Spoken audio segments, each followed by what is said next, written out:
My question to you is: do you think? I mean, there's no reason why NASA wouldn't be able to do something like that. You just need some accountability, and I agree for what it's worth.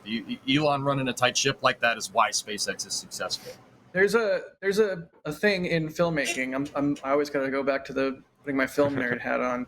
There's a thing in filmmaking called the auteur theory that is, the director is basically like the king of the movie. All the decisions, everything. Like versus a director that just comes in and is like, hey, yeah, we'll make a movie. I don't really care. Like having a director with a clear and concise vision who has an opinion and has things to say, like makes a huge difference in the quality of a film, in my film nerd opinion. But like when you think of a director like Steven Spielberg or Stanley Kubrick or or Hitchcock, like Yep. you like the reason that those films are great are because they had a singular vision behind it. It was not like designed by committee, which, you want to make things that are a Kubrick film. You don't want to make a Bradley fighting vehicle. Yeah, I agree. I think efficiency is definitely not the government's strong suit in general. Like, right, inherently, because of how Congress works, this NASA's always has to be somewhat inefficient. And the only time that it seems like they've really been able to escape that when we had to show dem Russians who was boss, Right. But I definitely agree with Jack. I think a very, very clear vision is needed. And like EJ was saying, I also just going back to it, I really just don't think that NASA needs to be making rockets at this point. Like, I bet within a decade, SLS is done and the entire return to the moon has been commercialized. Somebody set a reminder for 10 years from now. I'd be curious to see how that I'll be plays out. honest with you, man, and keep in mind, Trevor, I'm respectfully disagreeing. Nobody can predict the future, but I don't want a corporation having the sole access to the moon. I mean, Jack, we were talking about good movies. Wayland Yutani, anybody? Right. Anybody? Right. If you play video games, Altera Corp, fix Red it. Faction. Yeah. See what I'm talking about? I don't think that's wise. That's not necessarily what I'm saying, though. It could still be a NASA program that has just been commercialized, like how they've done with Commercial Crew or Commercial Cargo. Just because Dragon and Starliner are the only real ways for the United States to get to the ISS doesn't mean that it's suddenly in the ISS's in corporations' hands. Yeah, okay. We're at some point we're going to have both of you fist fight over this, but I don't want to get us too far behind. We've been talking about how much you weigh about Gateway for a while now, and we have a bunch of people to thank too, like RC Horseman for gifting 10 Red Team memberships. Thank you, RC. It's extremely generous of you, as usual. It's always coming out with the memberships. Telstar86, another one of those names we see all the time, gifting a Red Team membership, and with a super chat saying, "Only good news we need is the Flight 5 patch." It's not. I heard Chris on the Raptor side the other day teasing it. I'm not even gonna say anything other than the Flight 5 patch exists, and it will come out. I've seen it. When it is a patch, and it is Flight 5. I have also seen it, and it is good. It slaps. Ninja Decimator. Evan. Hey, Ninja Decimator. Thank you. Well, with a gifting a Red Team membership, Phil933 gifting a Red Team membership, Jim Cavett also gifting a Red Team membership. Make sure you thank the person who gifted you one if you do get a gifted membership. And if you're wondering why, like, oh, I've never gotten one, I think it's like a thing you have to go in your YouTube settings and turn on. So if you've never gotten one, but you're like in chat and interacting, maybe make sure you have like the accept gifts thing turned on. Minor Downfall, thank you for the €5. They say, my American friends, don't worry for the Lunar Gateway. Your EU buddies got this. We have plenty of Ariane 6 if needed. Yeah, but what about that upper stage, though? What is Ariane 6 gonna do? Probably nothing, but it sounds like they are offering Ariane 6 for Gateway purposes. I don't think there's enough Delta V there, even with the heaviest version, to move PPE and Halo in one shot. But it was a nice offer. I appreciate that. Make a better service module, please. Nicholas North, thank you. Wow, 42 kidding. euros. I'm kidding, guys. I'm kidding. We have a 42 euro super chat from Nicholas North. It says, why is NASA spending north of Oh. 800 million to have SpaceX destroy the ISS when Boeing could have likely done it? Oh my God. I should have read that before I read that. Yeah, thanks, Nick, for the super chat. I think we might have killed it. That's pretty good, man. Oh damn, God. that got spicy real fast. That did. Oh. The monotone read, too, it really sold it. Oh, God. Flying Monkey, thank you for the super chat. They say SpaceX is building a Dragon variant to deorbit the... What? Honk. Why? What is the purpose of the train horn? Because I don't know. Trains are good. I'm gonna keep acting tough until I figure out what's going on. Flying Monkey is saying make 2 of the deorbit vehicles and use one to as a backup power module for Gateway.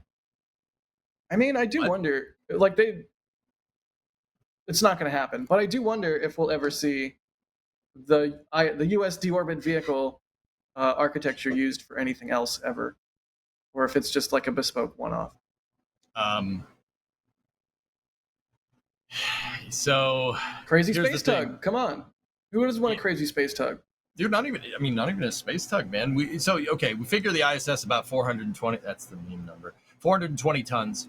And per a press conference where SpaceX was talking about this, when the contract got awarded and they introduced the vehicle, they said that with the ISS attached at 420 tons, it has about 57 meters a second delta V. So that's taking into account 420 tons dry mass on top of the vehicle dry mass. Rough napkin math, we have that's easily over a kilometer a second delta V if you adjust the formula to not have an ISS attached. That service module could be used for lunar insertion on a Falcon Heavy. Falcon Heavy, yeet that thing out there, and you could use that service module for somewhat of a lunar circularization. Possible with a Dragon. I'm just saying that's pretty good, man. That would be pretty sweet. That would. You could do it. Spirit Wolf with 5 curly L's. They say have a beer on me, EJ. Yeah, baby. Let's go. It's Friday night. Steve Kalovic, thank you for the support. They say, can you explain what? Oh, I don't even want to start with that. And Gravelly Dawn, thank you for gifting 5 Red Team memberships. Let's do some questions because we got nice and spicy, but we do have some good questions. All right.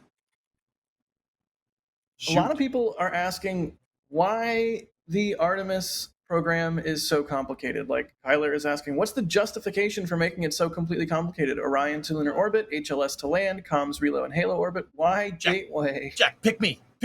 Jack, pick me. My hands up. Look, pick Trevor, me. Trevor, what do you think? Congress is terrible at designing rockets and architecture, and we should leave these decisions up to actual engineers and not politicians who are clueless. I would rephrase that as Congress is really good at securing contracts for their constituents to ensure re-election. But EJ, sorry, I can see the pain on your face. Go ahead, EJ. I'm sorry. It was pretty fun. I don't mean to laugh at my own joke. I'm a tool. I get it. All right. So, Trevor, I agree. Congress is terrible at designing rockets, but it's important to understand the context in which SLS exists. SLS existed because the executive branch saw the Constellation program as too expensive at the time. And they said, you know what? Screw all this. Screw the going back to the moon. Screw everything. Just leave it to commercial. Do exactly what you said, Trevor. Just leave it to commercial. It'll be fine. Just leave it to commercial. We don't need any of this. It's too expensive. We're in the middle of a recession. It's bad. It's a bad idea. And Congress looked up and said, oh, the hell, you're going to do that. No, you are not going to do that. And they signed a rocket into law to make our national space program, in-house national space program, basically unkillable by spreading the contracts around. It's important to understand the context of that. I agree with you that Congress is absolutely horrid at designing vehicles. Design by committee is terrible. You have no stakeholder expectation. There's no goals. There's no accountability. There's nothing. That's by design. By design, because we almost did have just that. We almost had nothing. You guys can say whatever you want. I honestly think, I'd rather have SLS here than not. That is bolstering our aerospace in the space flight sector. That is bolstering our industrial base, and it's bolstering our talent. Whether you disagree with that or not, SLS, heavy price tag jobs program, yeah, you're right. You're right. But understand that if that wasn't there, that would be billions of dollars less per year just spent on space in general. And guess what? Guess where all those engineers probably would have ended up if we just did, no, screw it, don't worry about it. Party Island? Defense sector. That's where all the shuttle people went after they pulled the plug on the shuttle program. Right? I mean, the day after STS-135, Kennedy Space Center laid off 4,000 people. 4,000 people. That's, guess what? All right, here, you're out of a job. Here's your pink slip. Bye. You can be dang sure that they all found their way into the defense sector, right? We wonder, everybody says, oh, get rid of SLS, I don't think that's a good idea. I really don't. I mean, I'd rather have SLS because, once again, we almost had nothing. So just to recap, I mean, yeah, Congress is awful at designing rockets. They should be budgeting, not designing, right? Totally agree. But the context in which SLS was forged is very important to understand. And I can tend to say it all goes back to canceling Constellation. You could say that Constellation was going to cost too much. There is no way it would have cost as much as this fiasco or whatever the heck this is. There's no way. I mean, you can make the argument that maybe it would have cost much. I mean, you can't predict the future, right? But also at the same time, at least with the Constellation program, we'd be further than we are now. There's no way we'd be at one launch if we just kept going with the Constellation program. There's no way. Yeah. I agree. No, I agree. Like, the Constellation program we're just doing Constellation 2.0. We would be much further along. I'm not gonna argue, Kevin. You can pressure me with your boxing bell all you want. Good try.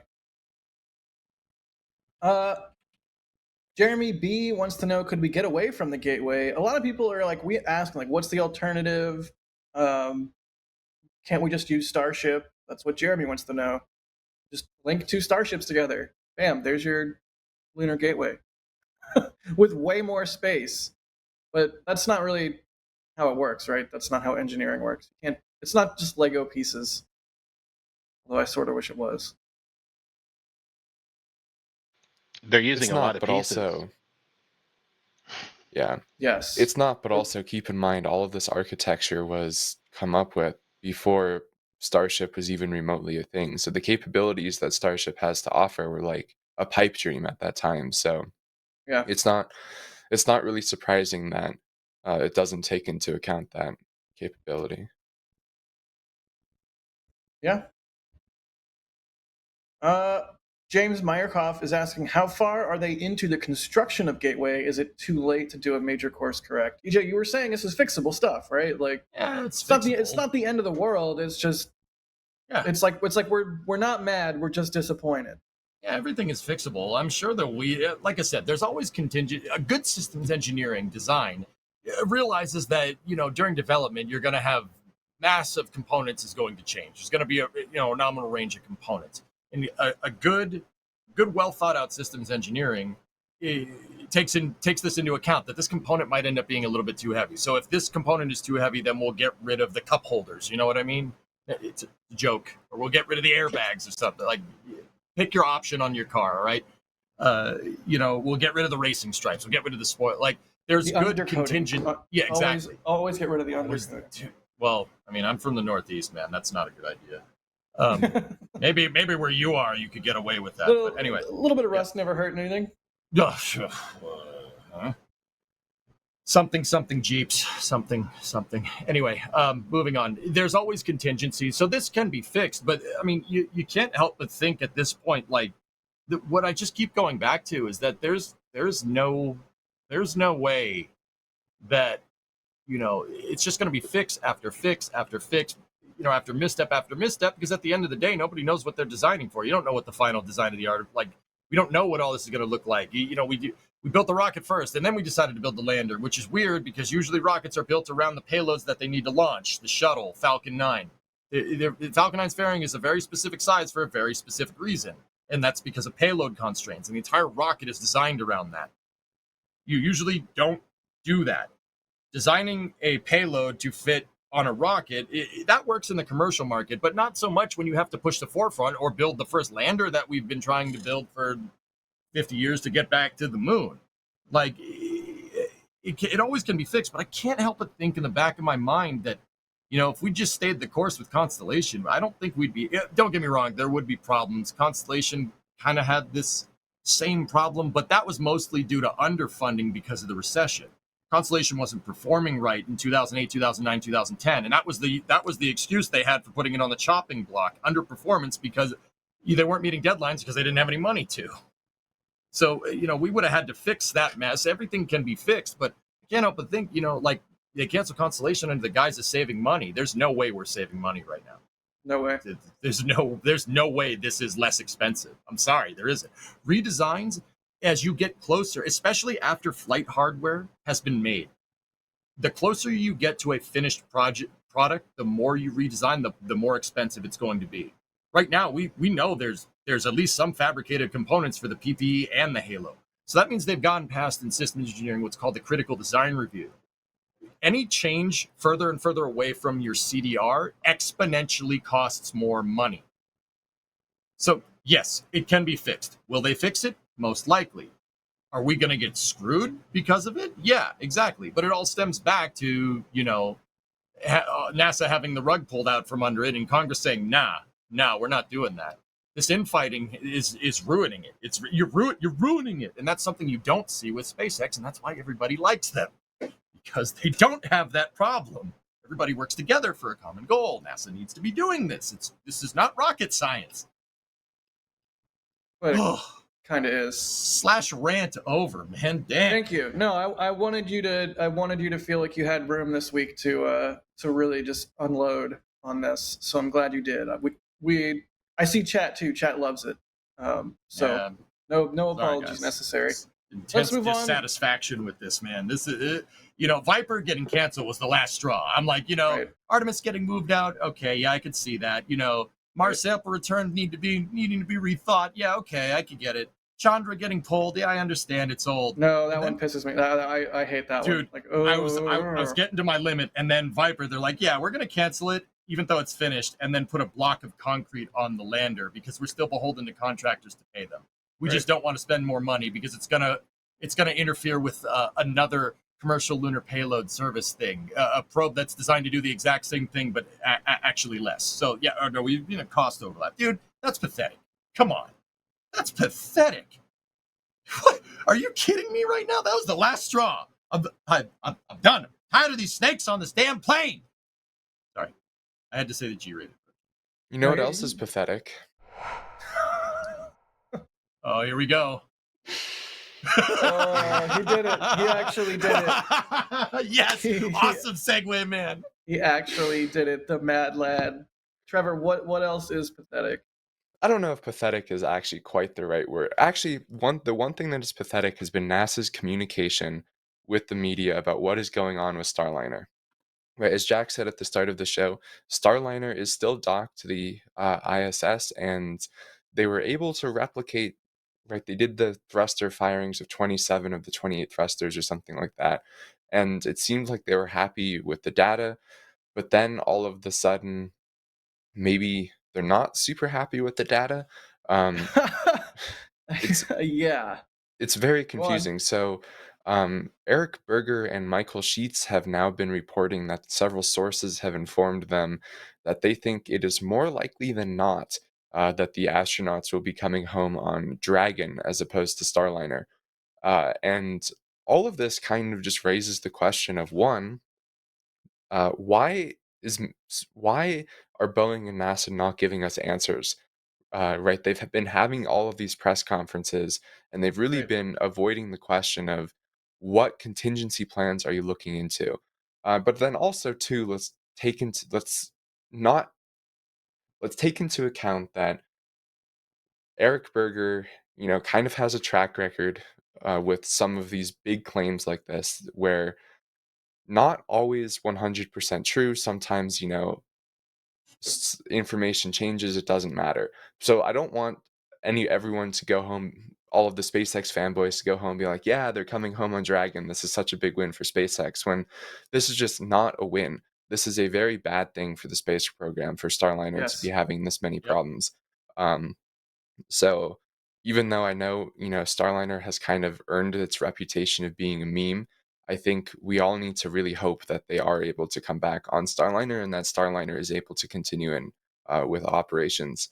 The one other thing that Eric Berger did mention in his article, which was a very bold claim in my opinion, um, is right. The other week, it came out that SpaceX won over $250,000 for a special study for emergency response.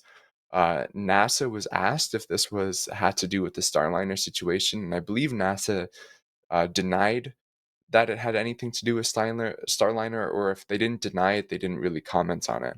Um, and then Eric Berger, in his article, explicitly is saying that he has several sources that are saying that this study did, in fact, have something to do with Starliner. So I don't know what's going on. I feel really bad for Butch and Suni in this situation. No.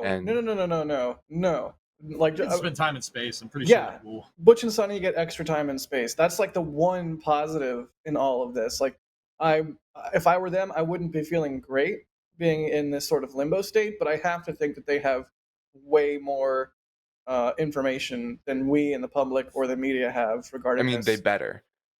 They better. I certainly would hope that that's the case. But go ahead. Hold on a second, Jack. This might be newer news, so forgive us, guys. We have a document, and we might, we're a little bit behind the news cycle by, displaced by a few hours. But I'm fairly confident that NSF reached out to reached out to NASA, and they said that this contingency procedure is not for Starliner. It's for Tracy Morgan to come back down on a Dragon because they're worried about the coolant leak problems that was encountered with Soyuz a little while back. That's what the contingency is for. I'm pretty confident in this. Okay. I don't have any sources. Sorry. No, but to Trevor's point regarding Eric and Eric's sort of bolder claims sometimes. I mean, this is what happens, right? When you are stonewalled by NASA, the vacuum of information leads to situations like this. Dude, I don't think they have anything to tell us right now, not because they're withholding information, but because they're not done tracing their fault tree analysis for thruster seal degradation. If that was not plain English to anybody, the major the major funny, let's do a Mike Seraphin. If you know, you know.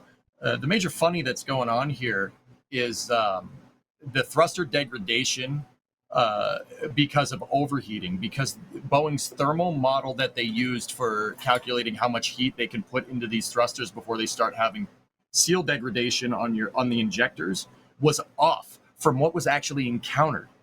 They thought the sun was going to heat it up to this temperature, so if we fire a thruster at full thrust while it's in the sun, it should be fine. Well, guess what? It wasn't fine. What the computer started doing is safing thrusters. They basically blew out the thruster because the thrusters were getting too hot. Now, having a NTO-MMH thruster, so nitrogen tetroxide, monomethyl hydrazine, having those types of thrusters overheat is it's not good, because these thrusters don't really have a active cooling system like you'd see on a regeneratively cooled system, like an RL-10 shuttle motor, Raptor, stuff like that.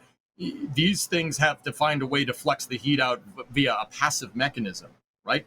Hypergolic propellants are not cold. They're not cryogenics. They're basically at room temperature. Not exactly, but you get the idea. They don't boil off, and that's a plus. But also, overheating, if you put too much heat into these thrusters, I mean, the thruster will shed heat because of the way the nozzle's made. It radiates heat out, like ISS's radiators. They glow. They emissively glow, right?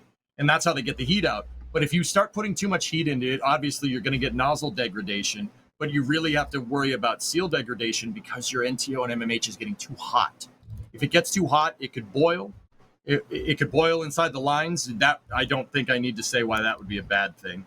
It's already a pressurized system. You don't need to add to that. And that's why, once again, that's why Starliner's computer was shutting these thrusters off, right? You could boil in the lines, you could get seal degradation, you could get filter degradation, and this stuff could go downstream and jam something up. There's a lot of things here. There's a lot of variables at play here. And that all stems from Boeing's thermal models not being not what was expected on Starliner. And that, guys, I'll be honest, you can't go and take apart the service module right now. This is a hard problem to figure out. Yeah, Starliner's in a pretty dang passive state when it's attached to the ISS. Like, it's all powered down except for the hot fire test that they did, which that was the hot fire test on the weekend where they fired it while it was attached to the ISS was used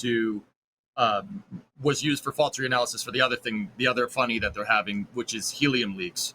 The helium is leaking more than what they thought, but they seem to have that one on lockdown. But this seemingly thruster degradation is something that you got to figure out. Now, let's be real. Starliner has a lot of thrusters on it. You can Google picture of it right now. There's thrusters all over this thing.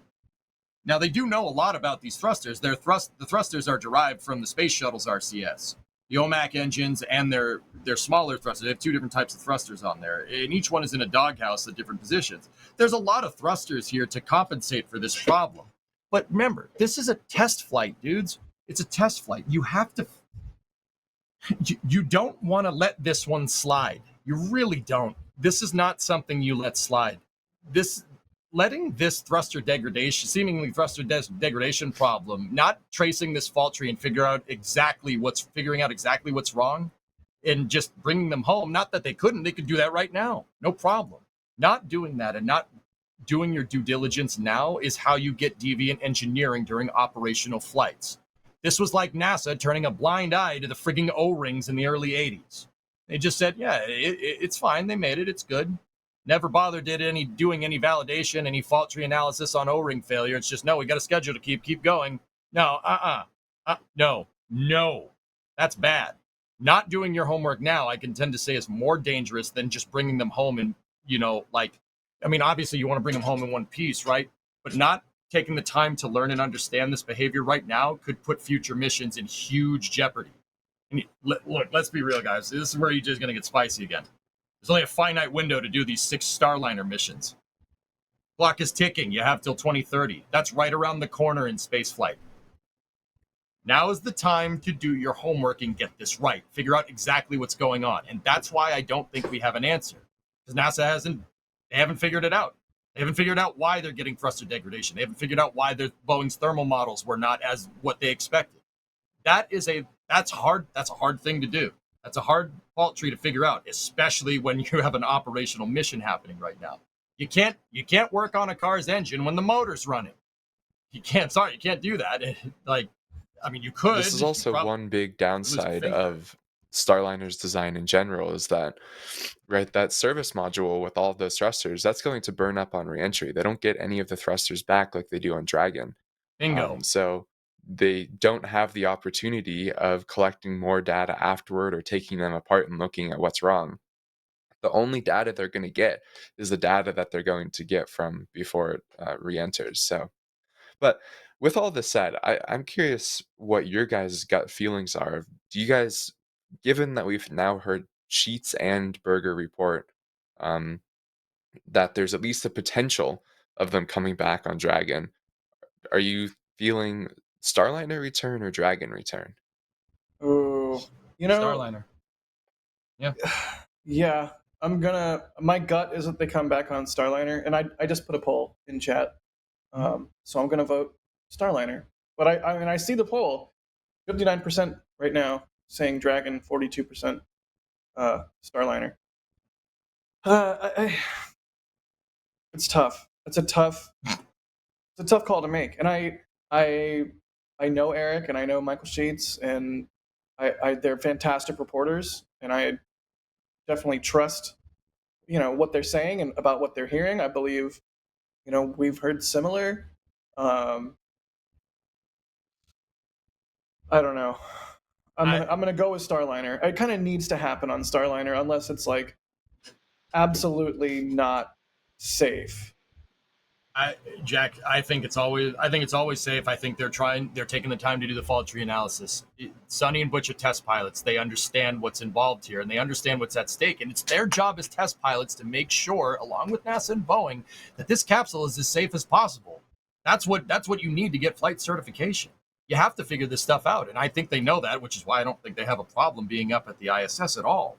Now, with that being said, what Eric and Mike say, like, dude, you know those guys. I don't know those guys. And I'm not trying to be a jerk. I'm not trying to rock the boat. I just, look, man, this is rocket science. It's not what you know. It's what you can prove. All right.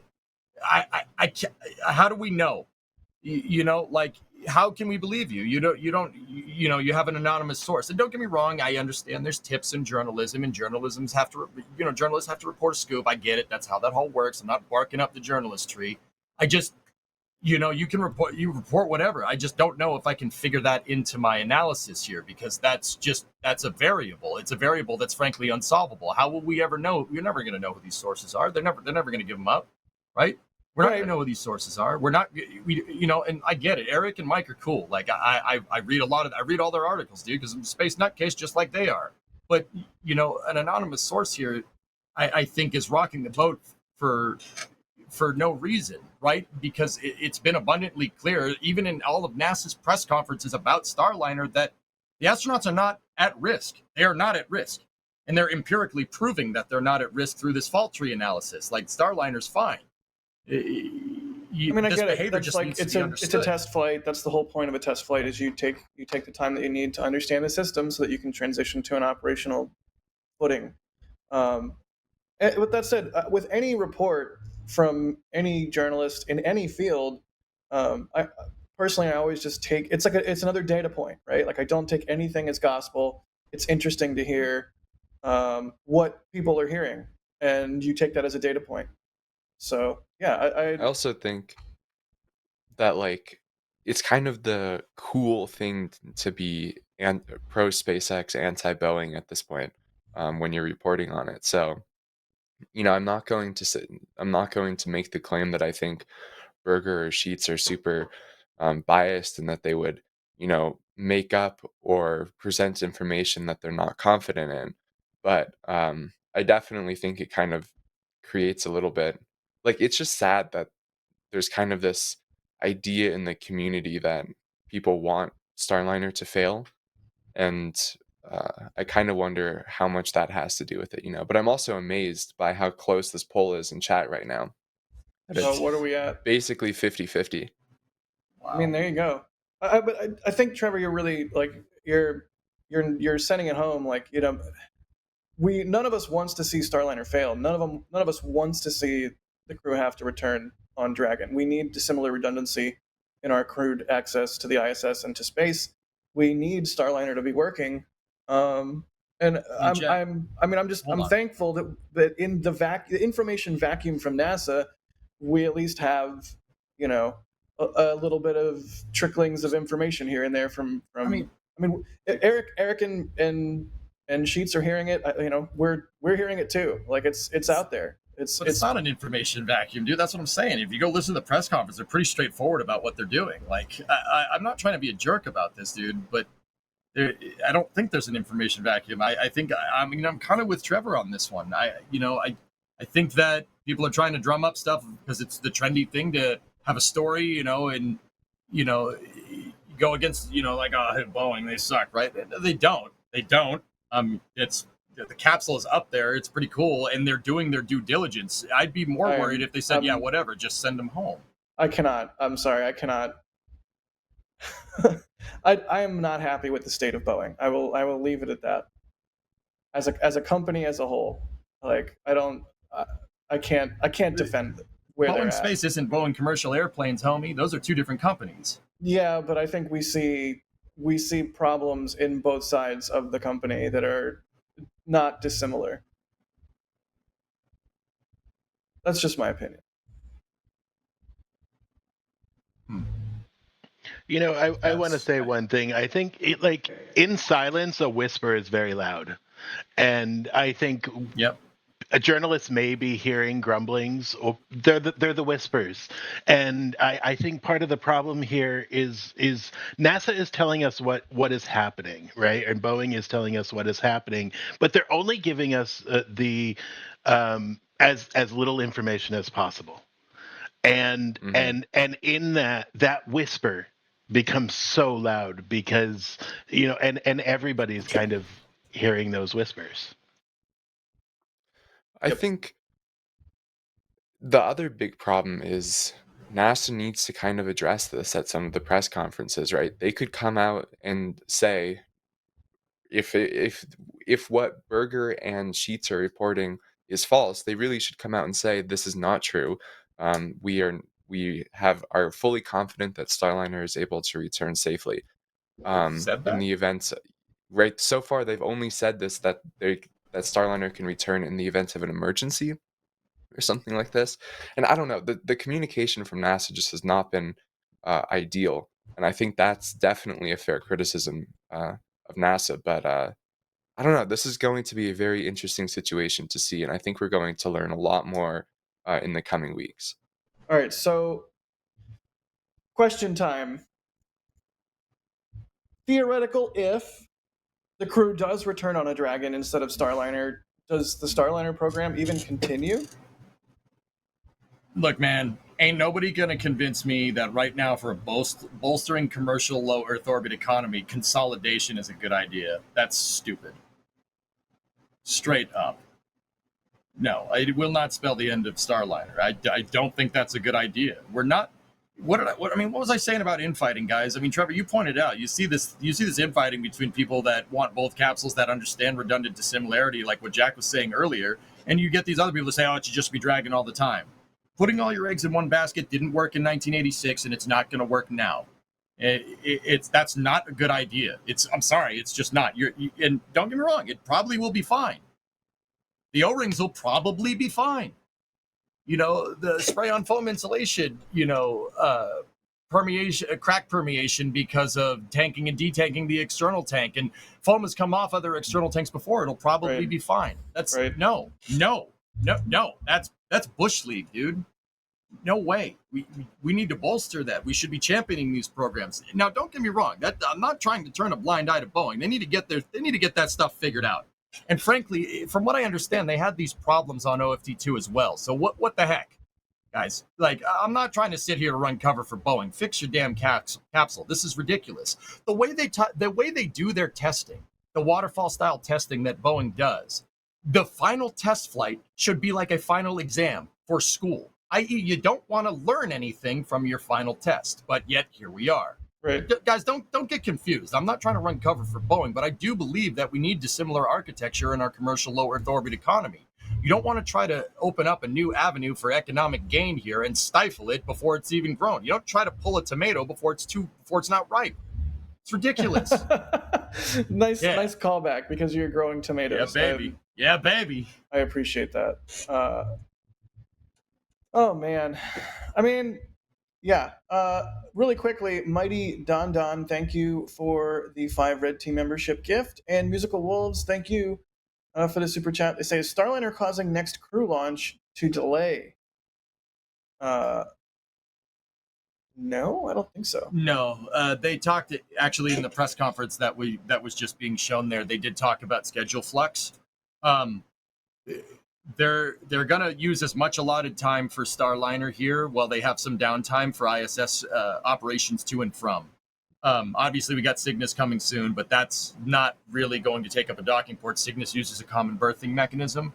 Right. Starliner and Dragon use the NDS, the International Docking System Standard, a NASA docking system. So that's not really going to interfere with operations. But by the time Crew 9 comes around towards the end of the summer, you're going to have to vacate. NASA says there's a little bit of leeway in their scheduling for manifested operations to and from the ISS, but you don't want to go too far in one direction or the other. NASA ideally said that they wish for a crew overlap between Crew 8 and Crew 9, so you have some overlap period where both of the crews are up there, and you need both docking ports to do that. So Starliner needs to skedaddle by the time Crew 9 gets ready to go. Got it. The Spirit Wolf. The other. Go ahead. Now, the one other thing I'll add to that question is in case they're talking about launches down the line, like where Starliner 1 was supposed to launch, right? They've pushed Starliner 1 back to no earlier than like August of next year, if I remember correctly.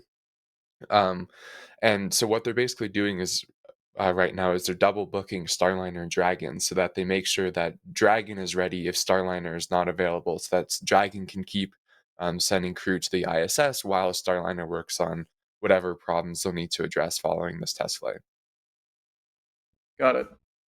And another super chat from Spirit Wolf. They say I should also add a beer for Jack, Kevin, and Trevor. Thank you so much, Spirit Wolf. That's super generous. Should also add a beer for Chris B, NASA Spaceflight Actual, who has jumped in to share their thoughts, RE Starliner, and the entire situation. Chris, what's on your mind? Yeah, I'm hot and tired, but this is a really interesting conversation. I'm actually loving it because we're not all like agreeing with each other. And that's the last thing you need because this is a subject that really needs dealing with. I want to bring some context. I remember we went through 30 years where the only US domestic crew launch vehicle was a space shuttle.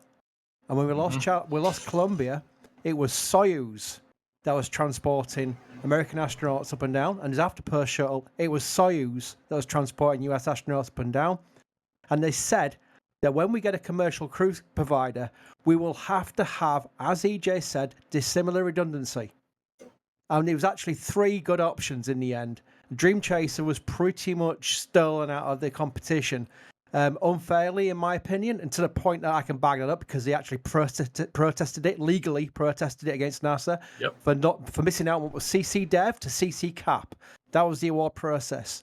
Now, that was proper dissimilar redundancy, having Dream Chaser and Dragon or Starliner in the mix, because one of them comes down for a splashdown, one of them comes down on land on airbags, and the other one comes down on runway. There's your dissimilar redundancy. The problem we've got right now is if we all start banging the SpaceX drum and saying we're only going to use Dragon from now on because Starliner doesn't work, it's going to be a real problem if Dragon has a problem, because we'll be back to looking at Soyuz again. So we don't want to go back into the context of history where we're completely relying on one vehicle. We have to root for Starliner. It sounds crazy, and I don't care what people say about Boeing. You know, a lot of it's because the airplane just got nothing to do with anything as far as the spacecraft operations go. But we should be rooting for Starliner. We should be rooting for Dream Chaser CRS to have some missions under its bag and maybe win an award if it's even worth it for ISS extension purposes, because we know the ISS is coming down before long, to have a crew Dream Chaser because it's the same outer mode line, it's the same kind of vehicle. Sierra Space, so they call themselves now, said they literally have to add life support into the system and put windows in it on the vehicle they're using for cargo, so they could easily make it a crew vehicle. So, yeah, I mean, that was what's really rattling me, was the fact that there is a lot out there. I mean, it's right. Jack's right, and everyone's right, saying we are hearing the same things. We're hearing what's being reported. I think we're being a bit more careful because when we did note, and we carefully noted it 2 weeks ago, the fact that there was a study that was initiated, ironically, at around the time that they were having these concerns about Starliner coming back, about a study of bringing them back on a Dragon. And we put it out on X, and I got an email from NASA headquarters out of the blue 30 minutes later with a statement saying this is not about Starliner. Now, either they're lying or they're basically saying, hang on a minute, this is getting out of control. We're actually doing studies all the time, and that's fair enough. You have to take NASA. You can't then say, NASA said this, but we don't believe them. You can't do that. You just can't do that as a journalist. That's just a complete suicidal thing to do if you're going to do that. The problem is that's where everything's churning up, and the test results from last weekend's test of the thrusters will be in a deep dive right now, and there'll be deep dive into test results at White Sands, and they'll be working it out. And I guarantee you, I bet it's about 95% they're fine with everything. But NASA, because of the shuttle disasters they've had, will not risk that 5% with a crewed mission. And that's what the only thing will come is where Dragon brings them back home, is because there's that small chance there's an issue with the thrusters bringing them back. A very, very small chance. A very, very small chance. Starliner's not broken. It's just got a few issues that they have to make sure that they cross all the T's and dot all the I's, because it's crew safety. NASA's lost 14 astronauts with the space shuttle program. They're not going to risk it anything close to that again with their vehicles from now on. So that's where I think we stand. I might have gone long-winded and down a rabbit hole there, but that's what I want to say about it. No, No, and no. Chris, you're absolutely right, dude. Because hey, dude, look at you were watching these press conferences. Who's hosting the press conferences? Steve Stitch. Where was he in 2003? Yes. He knows this stuff firsthand. The guy that runs Commercial Crew Program was there when Columbia popped. Trust me, he ain't gonna make that mistake. EJ, No way. you probably know this story. A lot of the NASA guys who are still there and now working Commercial Crew, I know of a few places where they say in the office they have a photograph of the STS-107 crew on their wall to remind them every single day. And I think that's the reason why it's driving such a lengthy fault tree analysis with Starliner. That's the reason. You do not want to roll the dice with something like this. With unknown behavior, don't do that. It's a test flight. Now's the time to do your due diligence and figure out what's going on. Turning a blind eye to this and just bringing him home for some type of guise for public relations is absurd. That's actually not as safe as figuring this out. I'm dead serious about that. All right. Well, we do have some questions coming through. Chris, feel free to hang out if you want. I didn't even look at the screen. I just realized I'm a horse. Are you surprised? Why the long face? It's a very Are you nice honestly horse. surprised? I must admit, We it's have a a very question. nice horse. We have a question here from EJ_SA, whoever that is. They're saying, "Hey Chris, why the long face?" Here we go. Love listening to that. Sorry. Sawyer isn't here. I had to, man. Astro Knucklehead, thanks for gifting a Red Team membership. Squig, thank you for gifting a Red Team membership. Mighty Don Don gifting 10, thank you so much. Spirit Wolf, they say I should just drive down with a flat tenants for him, but he can have an ice beer too. There you go, Chris. You're allowed to have an ice beer too. Oh, we have like that's in the, never mind. And I saw something in the back channel and got excited. And Linda Moody, thank you for becoming a Padrat member. Awesome. Let's do a couple Starliner questions, and then we'll talk about some happier topics. How about? I'm having a good time. I don't know, dude. I'm just saying. I love this. Oh no, I'm all for some spirited discussion, day, right? Yeah, but this is great. I'm having a great time. EJ, are you more of a Roja or a Verde salsa kind of guy? Verde. Verde? You're a Verde guy, really? I mean, I'll have either, dude. To be honest, but all right, that's fair. Get some salsa verde with some eggs. Okay, well with eggs, I'll give you that. Chris, red or green salsa? Because British people famously love salsa, right? Well, you would like tomato ketchup. That's probably the nearest thing to red and spicy. Anything more spicy than tomato ketchup, and it's kind of like, no, Did we're you not just built describe for it. ketchup as spicy? Yeah, I mean, it is. It's got a tang to it. Come on. I mean, remember, No. I'm English. Anything that's not beige is kind of like risky. Trevor, red or green salsa? Red for sure. I'm team red also.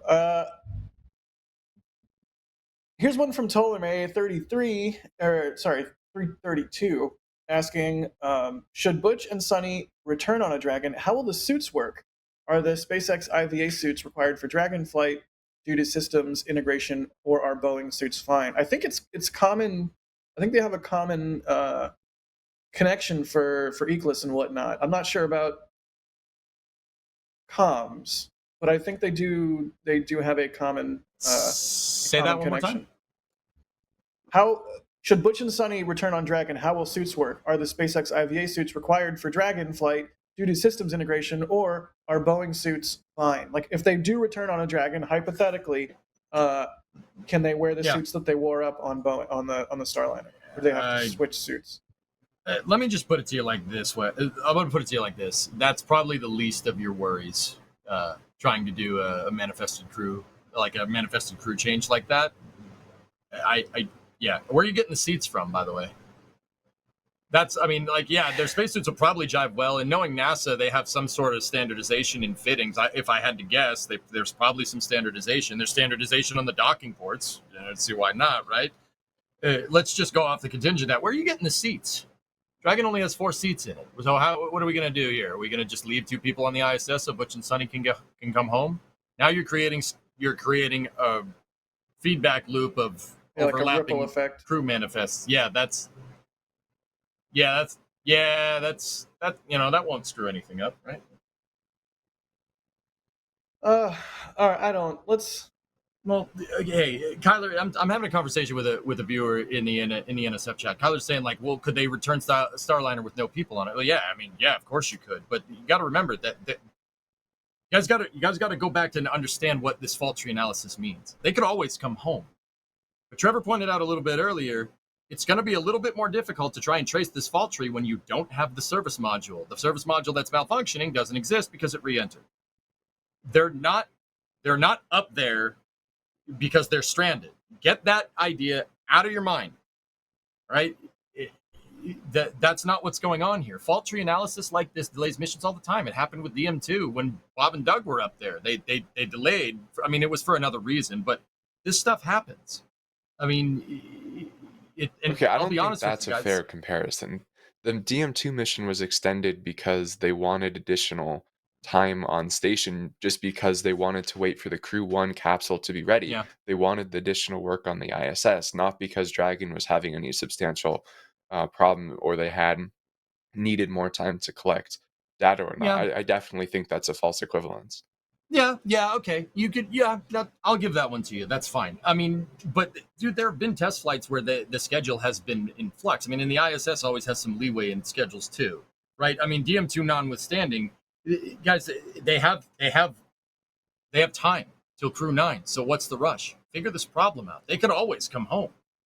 That was never a problem. And Kyler, if you think about it from that point of view, like, you know, sending the capsule home unmanned just to be absolutely sure is a hammer hitting a screw. That's you're not using you're not doing the right thing to solve your problem of why you're getting thruster seal degradation. That doesn't answer any questions. See what I'm talking about here? You got to understand that. You got to understand how NASA goes about analyzing like risk adversity and how they go about doing fault tree analysis. This is really important. The whole thing is based off the premise that they can bring them home, but they have leeway time right now before Crew 9 comes up, so you might as well sit there and make sure that you get this right. You don't want to launch another one and have the same exact problem, you know, because you don't know what that failure mode could lead to. Just like, I'll talk about the shuttle again real quick. Everybody knows Challenger for the O-rings. The O-rings aren't what got STS-51L. No.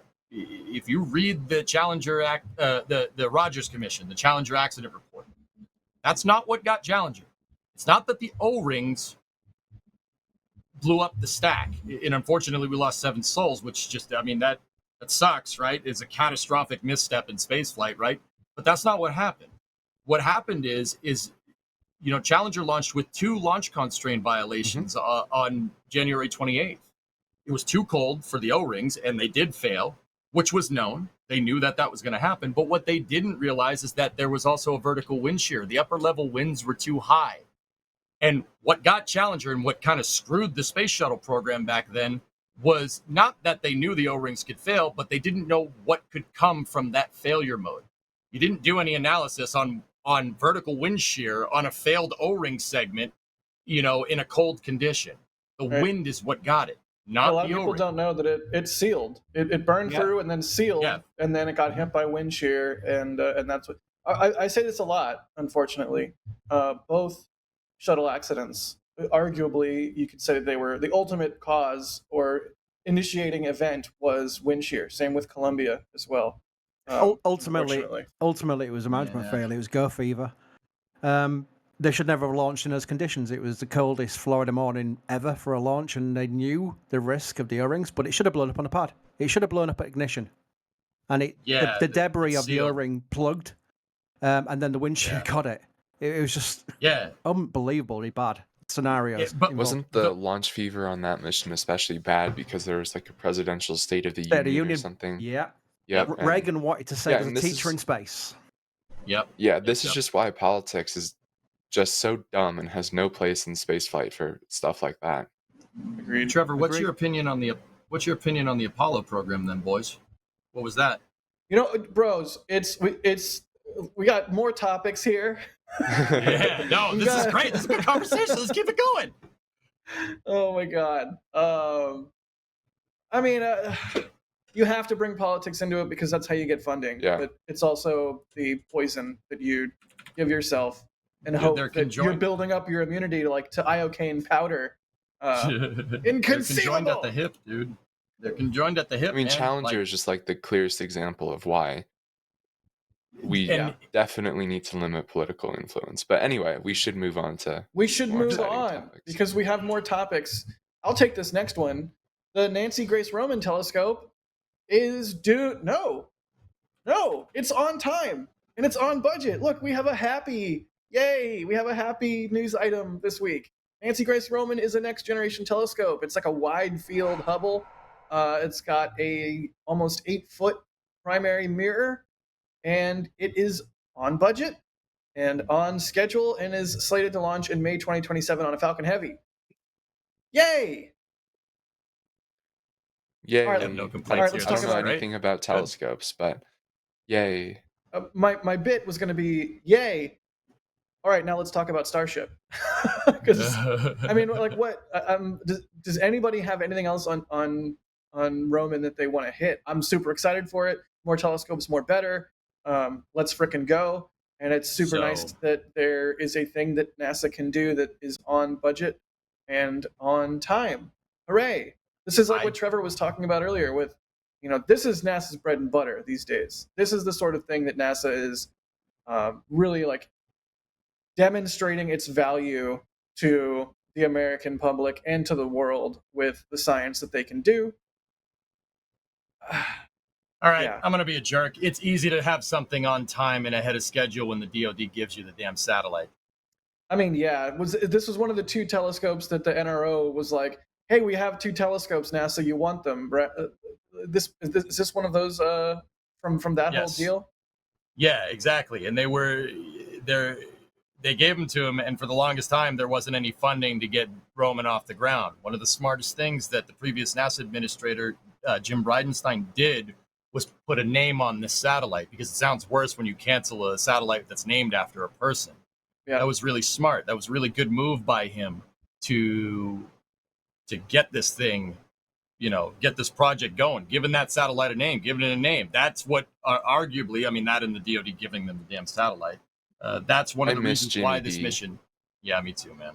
I do. Now I want Diet Mountain Dew. Yeah, almost showing up to a Senate subcommittee meeting with Diet Mountain Dew. I mean, wouldn't we all? Who Yeah, amongst I'd do us? I'd do it, man. I'm not gonna lie. That's awesome. It's so funny. But yeah, no, I completely forgot the NRO origins of this telescope. It's pretty hilarious that they're just like, hey, you want this sweet telescope that is for us completely out of date, and we don't, we're just not even going to bother to launch or do anything with. And NASA's like, yes, please, thank you. It's kind of wild. I've tried to explain to people in the past, who are like, oh, why do we spend money on space or this or that? And it's like NASA's budget is just a percentage of a percent of the overall budget. When you look at the defense budget, we have so many spy satellites that are basically like super Hubbles or Hubble equivalent sized things, looking at the Earth and doing spooky stuff. And we should have more satellites that are Hubbles looking like we have one Hubble. One. How many spy satellites do we have? How many hexagon or keyhole satellites do we have? The Hubble's mirror was sized the way that it was because there was already manufacturing capacity for that size mirror because the NRO was using those mirrors on spy satellites. So this is good. I'm happy about this. You know what the crazy thing is, dude? Everybody says, "Oh, if NASA had the military budget, like the U.S. military's budget is like 12 to 13% of our total gross domestic product, like that, Yeah, or not insane. GDP. It's 12 to 13% of our budget. I think this only shows that this only reinforces it. Like, oh, your theory, like, oh, NASA should have the DoD's budget. No.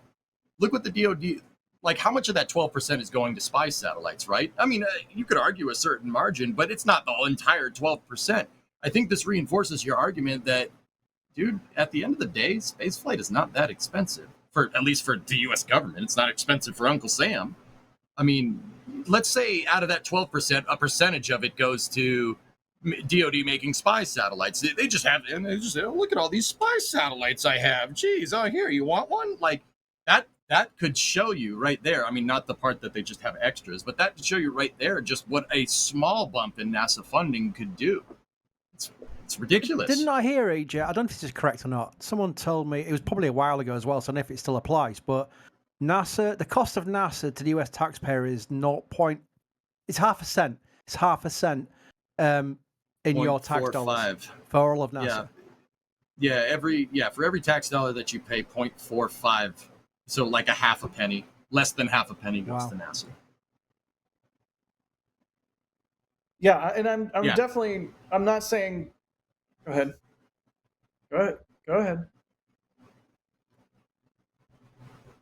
No. I'm just. Damn it. Yeah. I was muted for that transition. I'm sorry, chat.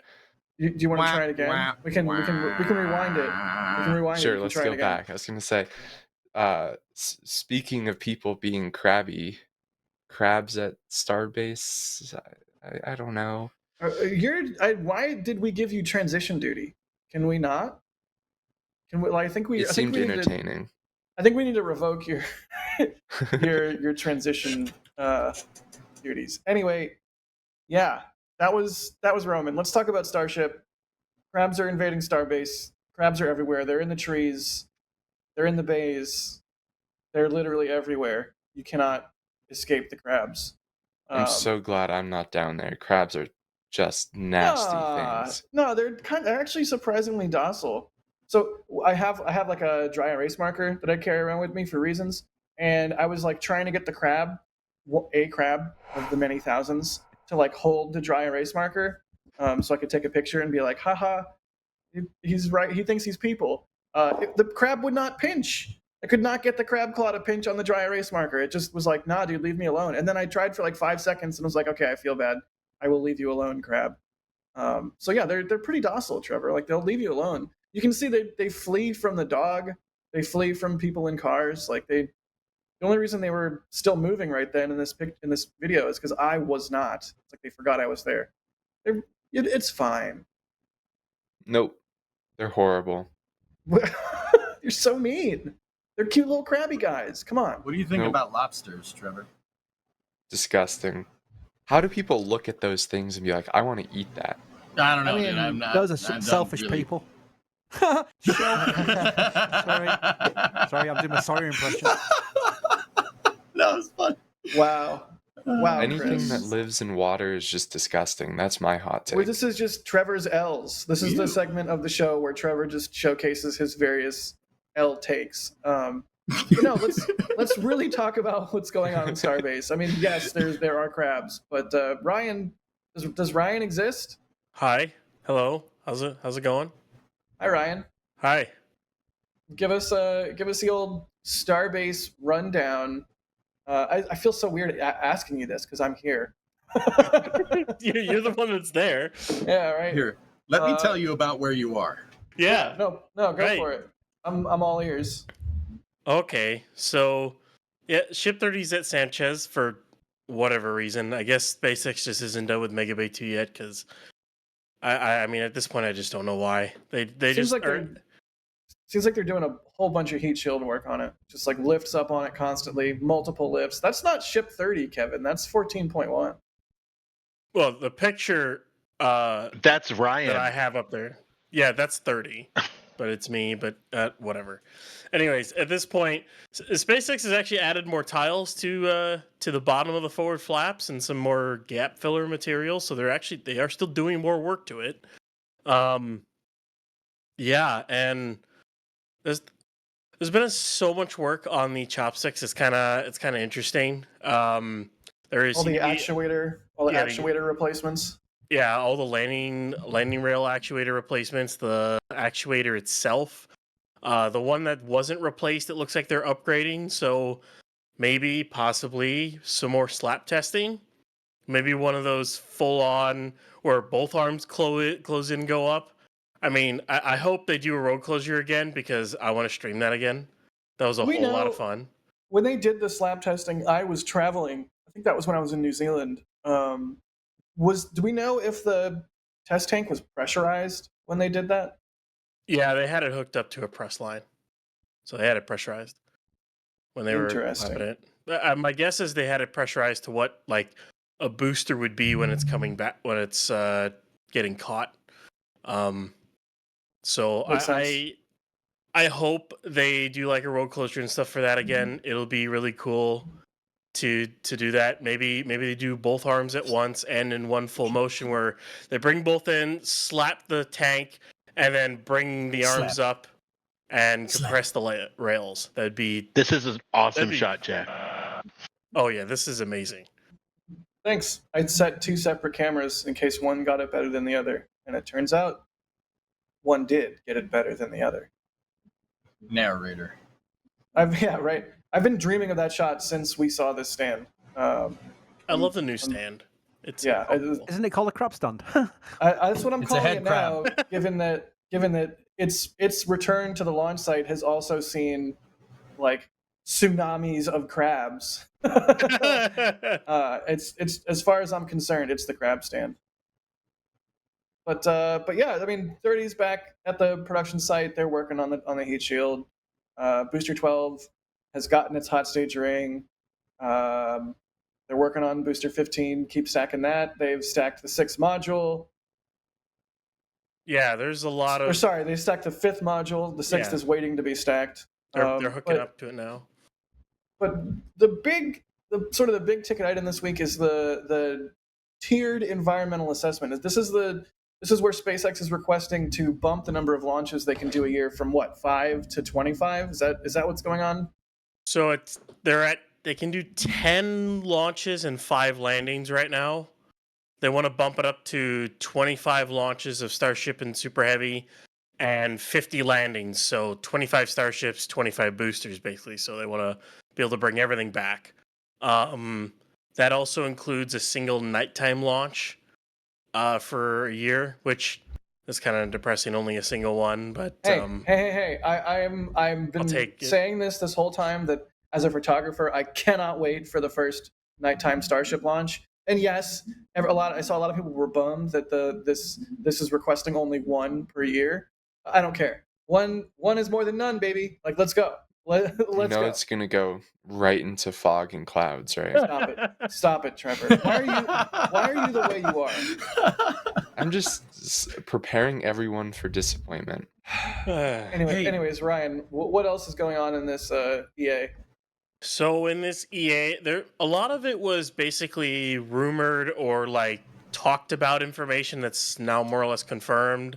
It's reiterated the 35 engine booster design that was in the LC-39A EIS proposal. 9 engine Starship, your lovely Block 3 Starship that's an 80 meter booster with a 70 meter tall Starship, which I just don't want to see it. Just please go back to 12 meter wide. Just go back to ITS, please. Just go back to ITS. I think everyone will be happier for that.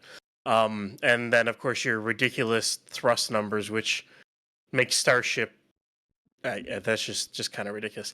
You look This isn't going to happen. But how stoked would you be if, whenever we finally see the launch mount for Pad B, it's like some sort of variable diameter?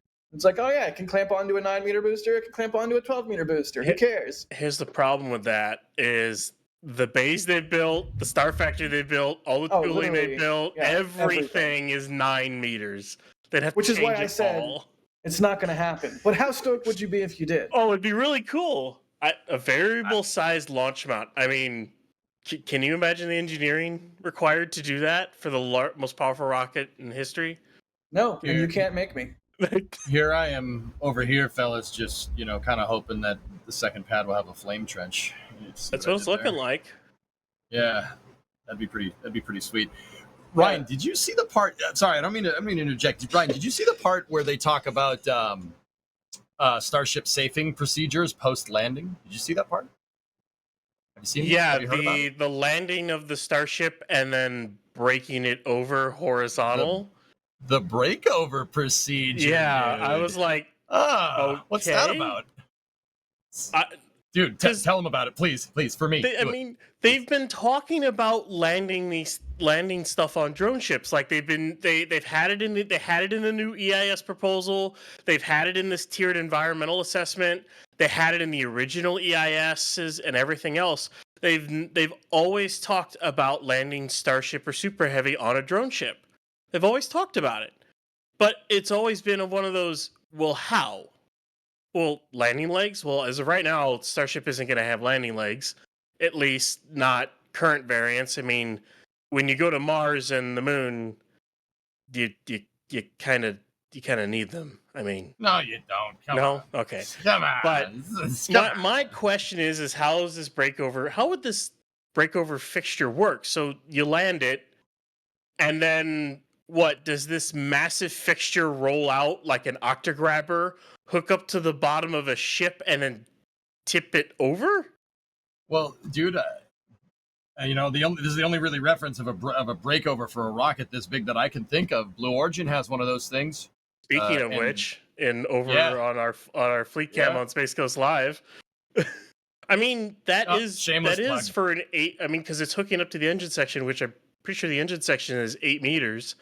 So, like, what, something of that size sitting on a barge, or it'd be bigger than that, but Starship would have to land on it and hook up to it, Yeah. and then be tipped over. I mean, that'd be guys. Okay, so just for reference here, a breakover fixture is basically a processing stool that you could put a big rocket on, and breakover implies that you're taking the rocket from vertical to horizontal. It's something that you use to deverticate, industry term. It's not a vehicle, usually used I'd in also- safing procedures. I'd also like accept horizontify, but please horizontify. continue. Yeah. That's That's the good. superosity in the horizontification is quite nice. But anyway, so yeah, that basically what we're going to see is starships just rolling around on their belly, which, you know what, I'm kind of here for, because that means, that opens up the door to having starship OPFs. And you know what, I want this. You know what, chat, you want this. Yeah. Yep. Go ahead. Chris, I know you want it. In the past, I would have thought it a little bit kind of iffy with regards to the structural integrity of this vehicle, but they have added so many more stringers as they keep going along. Like Add more struts, bro. Block 2's aft section. 101. Block 2's aft section has gone up by 50% in terms of the amount of stringers it has. Just that's the aft skirt. Like it was booster 10 to 11. They added a decent amount of stringers to the methane tank on that thing. Like, they have increased the structural integrity of this vehicle again and again and again. And your question is why? Because you go back and watch Flight 1, you see that thing tumble over again and again and again. You think, oh, they don't need any more structural integrity. But the vehicles that flew on that mission compared to what they have now, there is so much more structural integrity built into this thing, and they're far more advanced now too. But it's impressive. Also, there was no payload. So That too. no loads associated with a heavy payload up there. I mean, breakover is a good idea, Ryan. It's the same thing that you said, dude. You said, like, if they landed on a barge or something, right? But I personally think that, that might be a component that we see in the future, right? But I think this breakover procedure is for transport purposes, to be honest. Mm-hmm. We're obviously going to see Starship launches at the Cape, but Roberts Road is nowhere near finished. Starbase is going to be, and the Star Factory is going to be done up and running way before that. I mean, it's already running right now, right? So I think this breakover might be something that SpaceX might be designing into their systems engineering to be able to move starships between launch sites. I mean, I'm not going to lie, I kind of wish they would do that point to point, but for right now, that's still pretty cool. Hopefully we do get it to a future where they can do that point to point, because I know that would make Chris B happy. Chris B, are you still there? Yeah, it's the best thing ever. It really is. It's the future. It's going to decimate the airline industry. It's going to be the future, boys and girls. It's what sci-fi promised us. So yeah, it's some Tintin stuff, man. We need this. Moving ships point to point, like launching Starship Super Heavy, ship goes into orbit, you line it up with KSC, land it there, and sure. Booster, you need to transport it. You can't launch it and land it at the Cape. That won't work. There's I mean, Actually, well, let's say this. What if you stuck a? I'm thinking to myself, what if you put like a nose cone on top of Super Heavy and you launched it towards KSC? Could you get it there? Stop it. You might be able to. Stop it. I mean- it's so cursed. But Maybe. yeah, I feel like we've heard Long about way. things getting barged from Starbase to Kennedy. I mean, right now, all we've ever seen is equipment and hardware from Kennedy get barged to Starbase. But if they actually can figure out this breakover thing and actually do horizontal instead of vertical transportation of these systems, then that opens the path to building them in Starbase, transporting them to Florida via barge, and then maybe they do build a star factory for Starship at Roberts Road at some point. But until that point, how else are they going to get? I think that a seaway between Brownsville and Titusville is absolutely something that SpaceX is looking to kind of get up and running, dude, for sure. I mean, why wouldn't you? You have the turning basin, you have the locks at SR 401 at Port Canaveral. You already have the infrastructure's already there, but it's already all there for moving large diameter rockets horizontally, right? So instead of trying to reinvent the wheel and find other weird ways to get there, it makes tons more sense just to figure out a way to turn Starship on its side. I mean, these tanks are structurally integral while they're not under pressure. It shouldn't have any problems tipping it over. And as Ryan said, they stringered the heck out of the inside of that thing. Stringered. It's like a. Yep. That's your horizontificationality word of the day. Can I just bring up Chris. that actually we did ask, because there was a lot of debate about how they could transport these vehicles horizontally and then take them to the Cape. But Elon did reply. This is going back a few years now, so again, things change all the time. But Elon did reply when I asked him. I said, "How would you get these vehicles from Starbase to the Cape?" He said, "By barge. We'd barge from Port of Brownsville to the Cape." He said. He literally replied to me on a tweet for that. And you would need to do it horizontally. I mean, because trying to move these things vertically across the Gulf, it's 50 meters tall. I mean, you can add weights to the bottom and try to balance it out, but it'd be far more stable if you were to just lay it down on its side. Same thing with like try to move a 70-meter tall booster across the Gulf of Mexico, like vertically. I don't know. That's way too risky for me. That's why I would say that you have to do that horizontal. Yeah. But wouldn't it with you look on that They're one. really never cool? transporting boosters. It would on look. barge. Yeah, it would look really cool. amazing. It would. I'm not gonna lie to you guys. I mean, it would look. I think the case for horizontalificationality. I think that also would be really cool. I mean, you're telling me you don't want to see a Super Heavy and an SLS core stage both on their sides in the transfer aisle and the VAB? No, I want I'm kind that. of here for that. I'm kind of here for it. Not I gonna do lie. want that. Give me that injected Kinda here- directly yep. into my veins, please. Kind of here for it, dude. Yeah.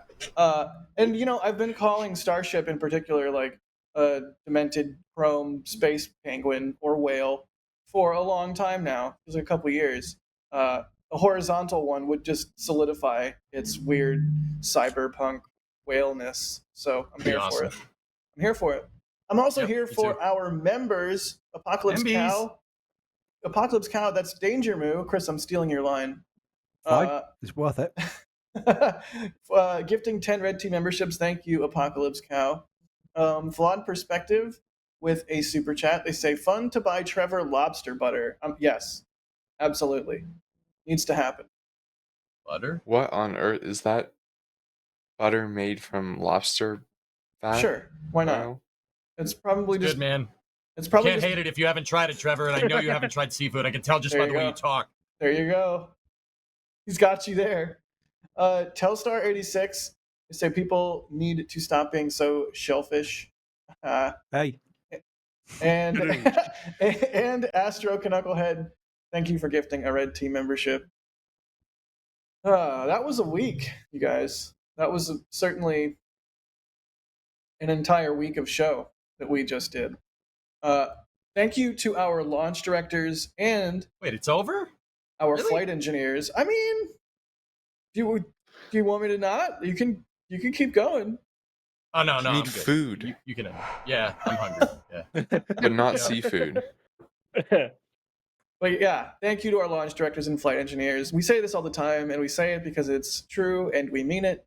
The Membies mean the most because we could not do what we do without you guys, especially the launch directors and flight engineers who come through every month with a huge amount of support. There's the vagaries of the YouTube algorithm. You never know when a video is going to do great or a video is going to do bad, but the membership program allows us to know like how we're doing each month and plan things and do things Hey. that we want to do because we Hey, believe hey. they should be done, not because we think oh, the YouTube algorithm's going to bless this video, it'll do great, we'll make 1 million clicks. That's what we Jack, that's what we do think here. we We need make to- clicks, right? Yeah, absolutely, dude. I think we need to go through and we need to say all these people's names to till the end of the flame tread. Oh, flame man. trench. I'm gonna do it. I I'm can't even read No, them. guys. I'll try to do it as fast as possible. Ready? There you go. Thank you, everybody. Yeah, it's just a high frequency audio burst. Thank you. If you Thank slow you, it guys. down enough, Kind of you'll like hear- reading the what was it, like the term service or what are those called? Just Yeah, man. like the things at the end of the commercial where it's like Yeah. some restrictions may apply. Yeah, so the yeah. restrictions may apply. It goes really, really quickly, and you're like, wait a minute, what? I watched Canop. Oh, that's right. Oh, that's right. Trevor watched Koyaanisqatsi. Koyaanisqatsi, that's the. Trevor, you did. So the deal is, if y'all don't know, we can tell Trevor what movie he has to watch. But if if you get 2 stinkers in a row, then you're out. So we have to make sure that we at the very least make sure that every other one that you watch is a good movie, so that we can continue the process. So Taylor Swift in concert. no, Chris, the idea is to make him watch movies he has not seen, Oh, that's so a good that point. so that he gets cultured Hey, in something Trevor. other than Taylor Swift. So Trevor, you ever watch Hunt for Red October? Oh man, I love that movie. Wasn't that one that you had me watch? I don't know. Was it? I don't think so. You tell me. Oh, I don't think we've had Okay. you watch that. I feel like I would remember. Sean Connery tried to do a Russian accent. Okay. It's great. It's Your it's either conclusion is that. all So wrong, my Ryan. my She thoughts acted on stupid. the movie. So Yes, first of all all, I should say Jack told me, he's like, I don't want you to watch it until you've done a very long workout, and then you can watch it when you're like tired. So I Yeah, climbed. the idea was that you needed to be mentally, excited or pleased with what you had just done, but physically tired, so you weren't just like sitting there impatient. Because if you don't know what Koyaanisqatsi is, there's no dialogue in this movie. It's like a lot of time lapses. There's a lot of beautiful imagery. It's almost like an experimental sort of film. It's just like the duality of like nature and then human violence, kind of like. that's a fair way to put deep. it. Yeah. It's hashtag deep. Anyway, so I followed through. I had a 10,000 calorie workout before watching it, which was a lot. Good job. Yeah, that was a fun day. And so I was very tired, and I was bored during it, but I like saw the idea that the film director was going for or whatever. Okay. And like I think they did a very good job toward that idea. It's just not something I would watch. So But There- was it a bad movie? This is a really long pause. What the heck was that? Danger Moon. Who is it mooing? was I think Kevin's found Danger boring Moon's but pod. well executed. Chris, you got a hot mic. It's not me. Let the man answer. Was it a bad movie, Trevor? I think you should be safe for next week. That's a really low bar, but I'll take it. We got to figure out what we're making you watch next. I think we started a list. Okay, my vote is either Hunt for Red October or October Sky. There's a theme here. Ooh. Here's the thing. This in the strategery of it, we have to give him now a movie that we think is he will not like. Oh. Because this week we passed, which means we are free to give him a movie he will not like for next week, and then the week after that we give him a good movie again. So I feel like October Sky is a safe bet for a movie he will like. Yeah. So let's not give him October Sky for this week. Let's save that as like a wild card that we can use to get ourselves out of the hole. Yeah, that's fair. Somebody said War Games in chat. I'm also putting that in my pocket. I really like War Games. It's too good. Shall we Or play Doctor a Strangelove, game? or How I Learned to Love the Bomb. I've seen Doctor Strangelove. It's garbage. It's my favorite movie. It's literally my favorite movie. Riding down on the bomb with the... Oh, yeah. Slim Pickens, man. Here. This is the war room. No. No fighting in the war room. Joshua called me. Yeah, because I think the two worst movies I've seen one was Doctor Strangelove, and then the other was not The Princess Bride, one of the Monty Python movies. Oh my God. Had to watch them. Monty Python is just atrocious. Can we agree that Trevor is banned from Flame Trap from now on? We're trying. This is why we're doing the movie thing with Trevor. We're trying to help him be better, and we're trying to help him understand what good actually is. Can't sink in Spaceballs. A lot of chats in Spaceballs. Yeah, Spaceballs is a good one. Ludicrous speed. It's a good one, but Trevor might not like it, so that's kind of clever. I'm gonna have to do some serious thinking on what the next movie is. Because like I said, you gotta be strategic about it. Sir, the radar, sir. Appears we've been. And the other thing is if it's a movie that's quoted a lot, and somebody has heard all of those quotes like, out of context of the movie, and then they see the movie and they're like, yeah, this is that thing that everyone quotes all the time. Like I don't know. But either way, we can do a stinker this week. We can make him watch one that he doesn't like. So we're safe. You're drastically overestimating the amount that I pay attention to expressions of speech. So I probably wouldn't get any, even if you had me watch a movie with tons of references, I don't think I would notice the references. All right, that's fair. Well, we're looking at the gifts of the week. That means the show's over. Thank you, everybody, for watching. Chris, thank you for jumping in, man. All right, what I do? I like jumping in. We got the Burgonator. Thanks, man. Thanks for coming on. Yeah, seriously. Ryan, also thank you for sharing the Starship knowledge. Hey. Love it as always. Hey, EJ? Chris, look on the stream real quick. Look what I got. Look what I got, buddy. Yeah. Are you jelly? Jaffa Cree. Oh, no, Cree. I'm so jelly. Those are so good. EJ, Cree. What? Huh? Cree. Jaffa Cree. Yeah.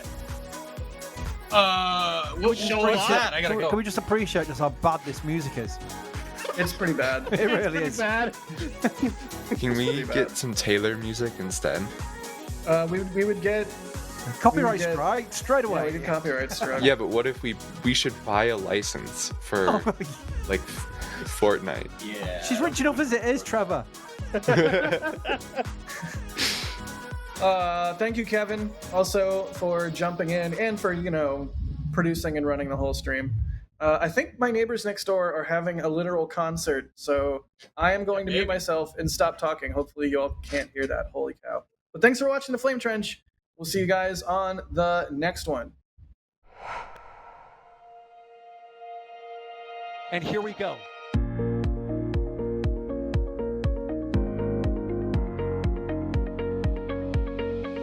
We have liftoff. Propulsion continues to be normal.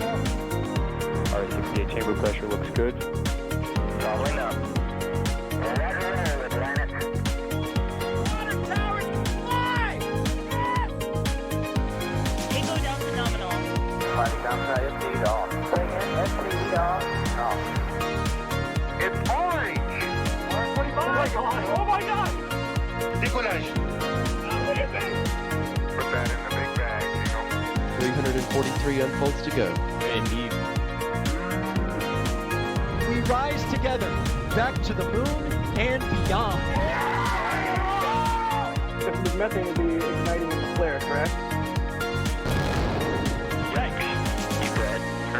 We don't need any more of these.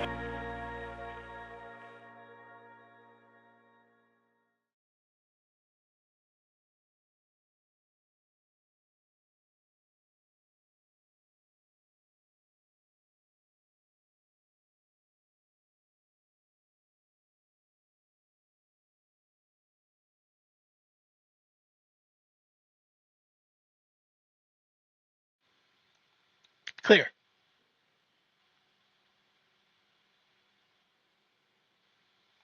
You're both wrong. I like It's- seafood if it's fried. I don't like it's the- seafood if it's like sushi or something like that. It's the best food. Seafood is the best food.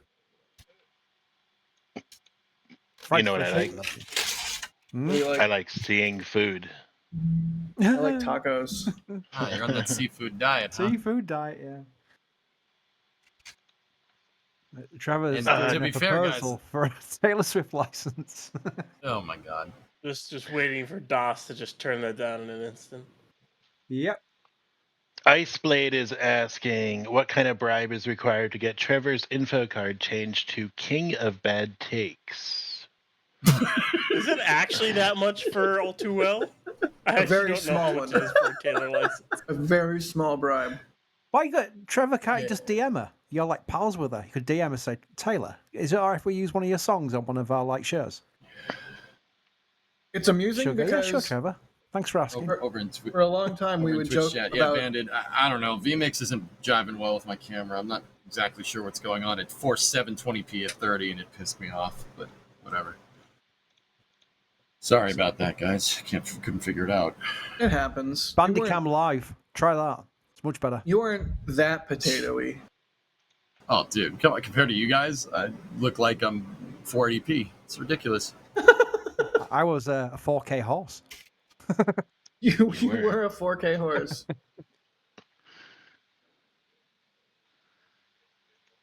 Yeah. That's not hard. It's really not hard.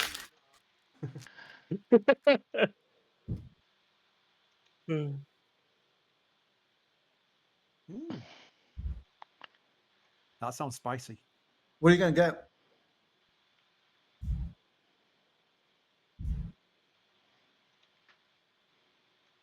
The only way you get to see Chris's face, Kevin, is if you go to a meetup. Although I Yeah. will say I have seen past live streams where Chris's face showed up. Yeah, but that's before I got quite ill, so I was kind of acceptable. Now I look like. Have you seen the Goonies? Where they go? Oh What's god! the kid in the cave? Chunk. I mean, I've seen Chris. I saw Chris like 2 months ago. Oh, Zappy, I didn't sort of like collapse halfway through it.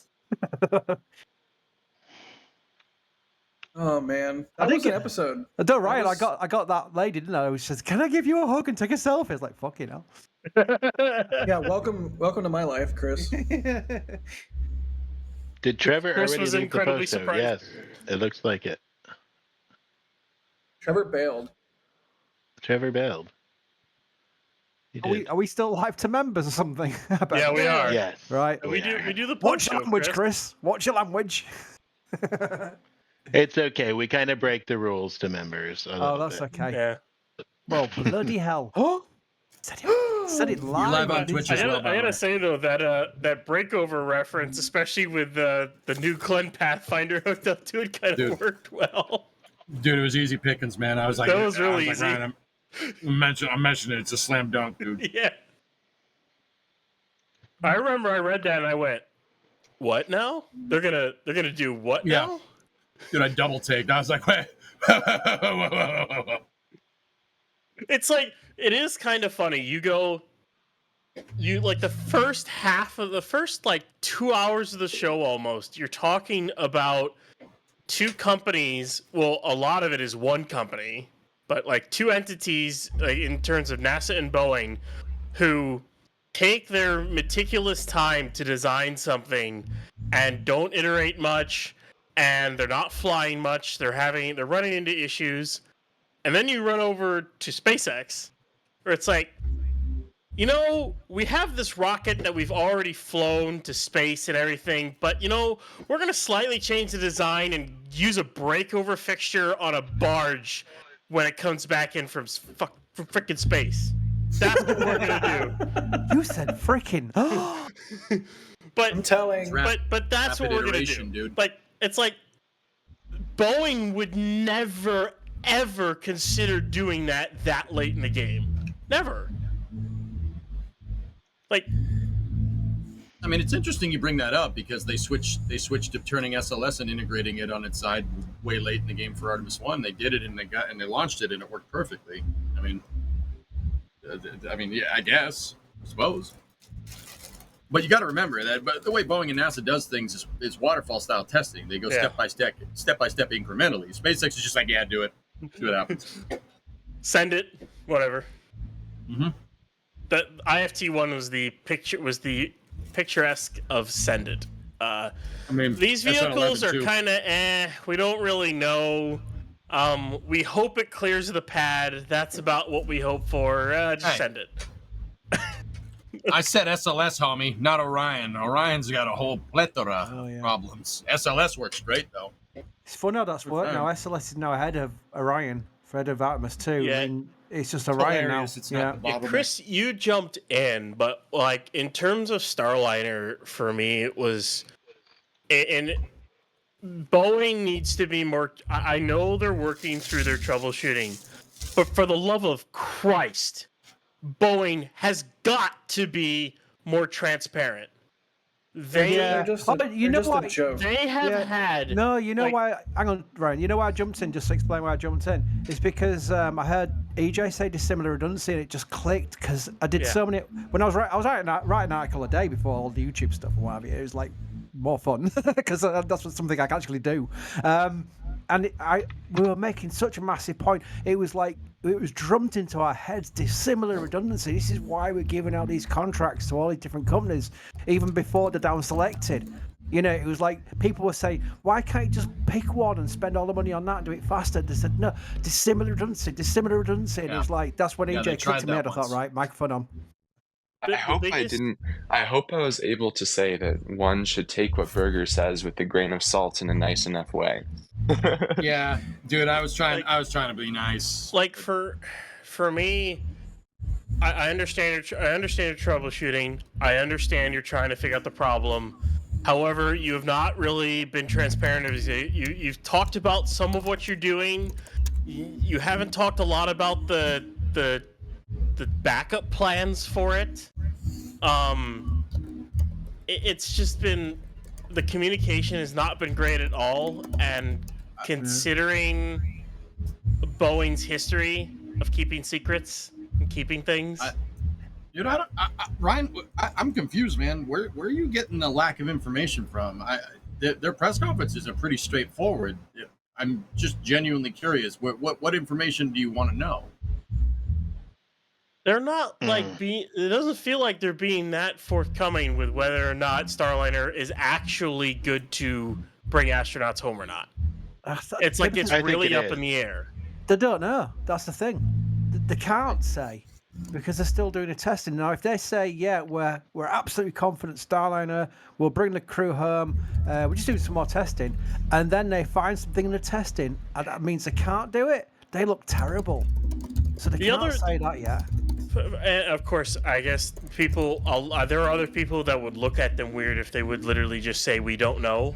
But to me, when you say you don't know, it's like, okay, yes, you don't know, so you're looking into it more along those lines, because you're definitely doing testing. You're definitely trying to figure it out. Also, if the answer is we don't know, you need to say, in the case that the answer is a no, what is your plan?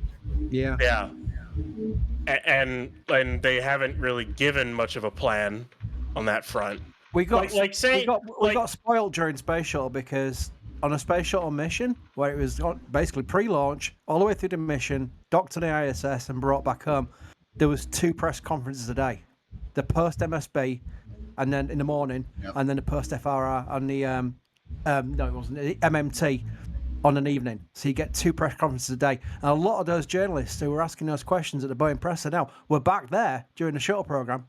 So they're probably ones first to complain there's lack of transparency because they're used to those 2 presses a day during a shuttle mission. That was a crewed mission, and we're not getting that now. But what can they say? Right. And then for spaceflight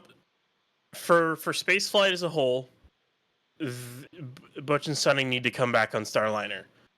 For Boeing as a company, they have to come back on Starliner.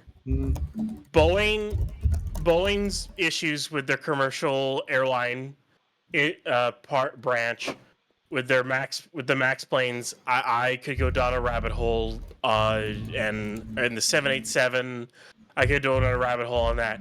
The defense side, the 767, the KC-46 program, the amount of issues with FOD and conversion problems.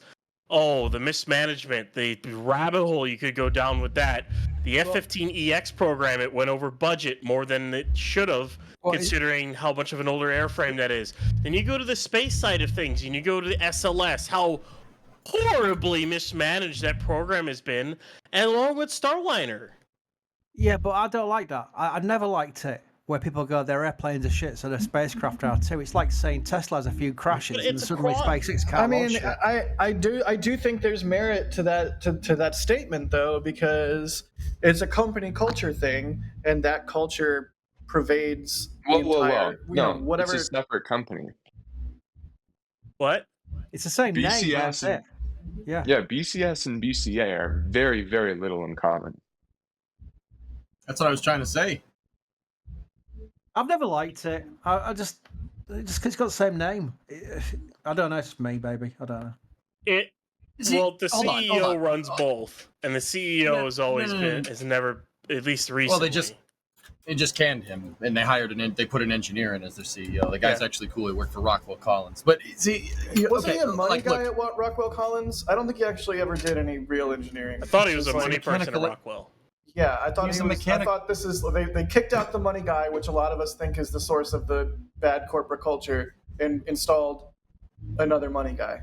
The guy's a mechanical engineer, guys. He has a BS and ME from University of Iowa. What are you guys talking about?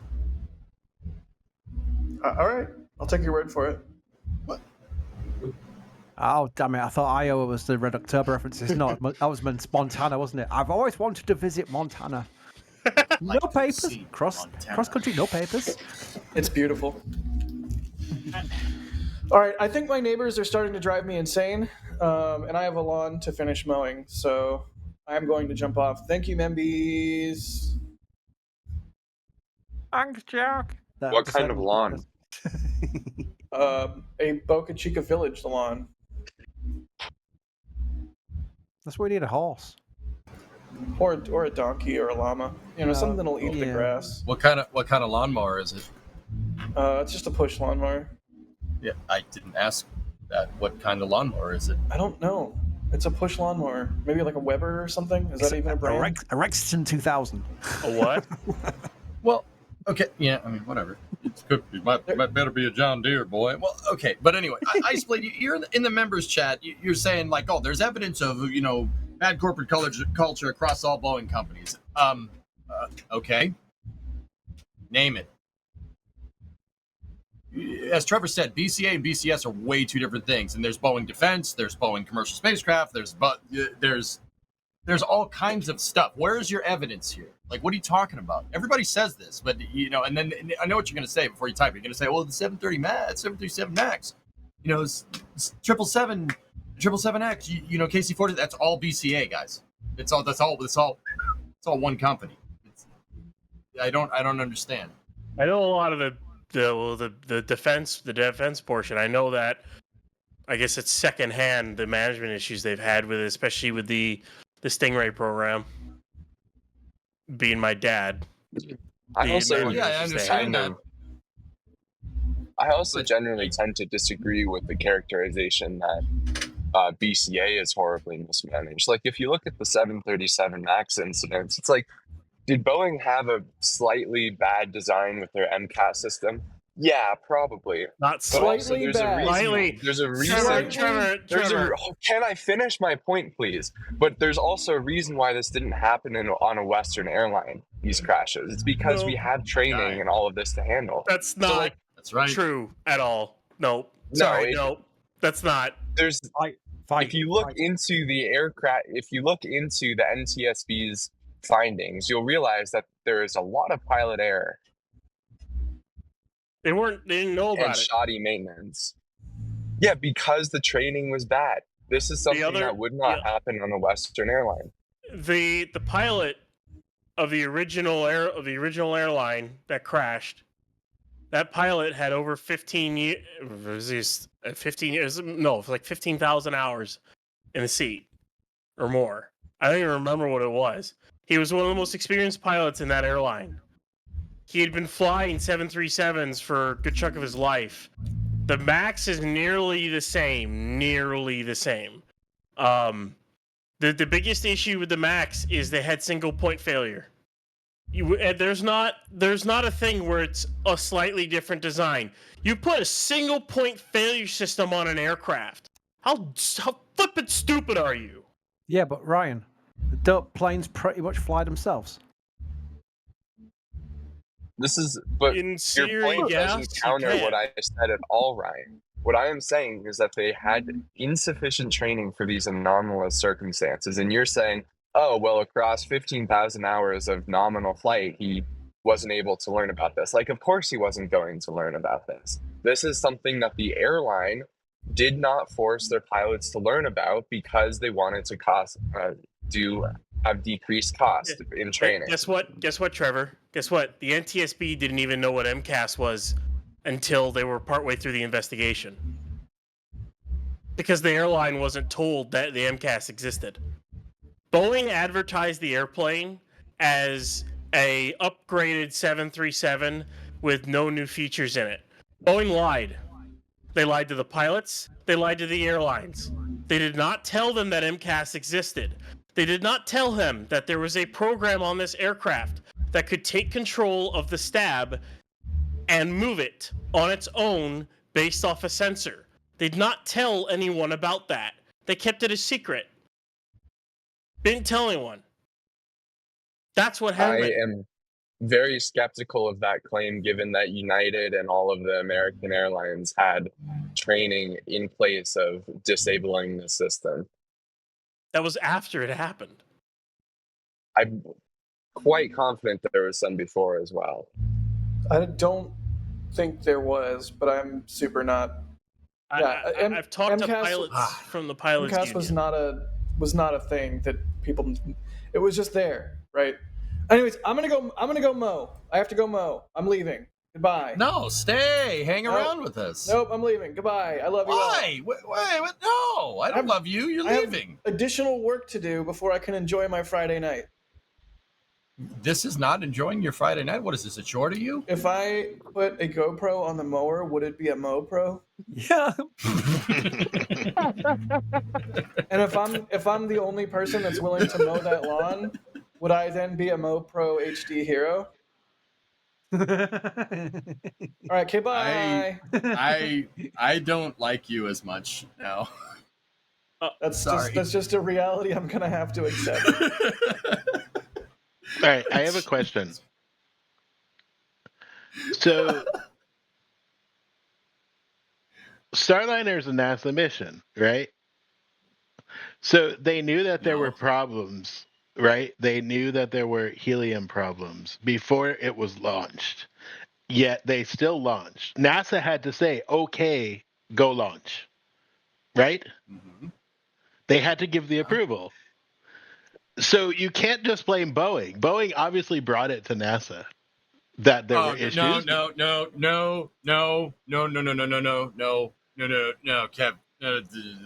Hold up a second. Go ahead, correct me. I'm trying to learn. No. Yeah, no. I got you. I just want to make sure I got this one. So, okay, here's what happened, right? So, first and foremost, you got to understand how a pressure-fed hypergolic system works, okay? You got to remember they're using pressure ullage to pressurize the tanks, the NTO and the MMH, but like every other spacecraft, the valves, the solenoids to open and close the injectors to the actual rocket engines are also pneumatically actuated.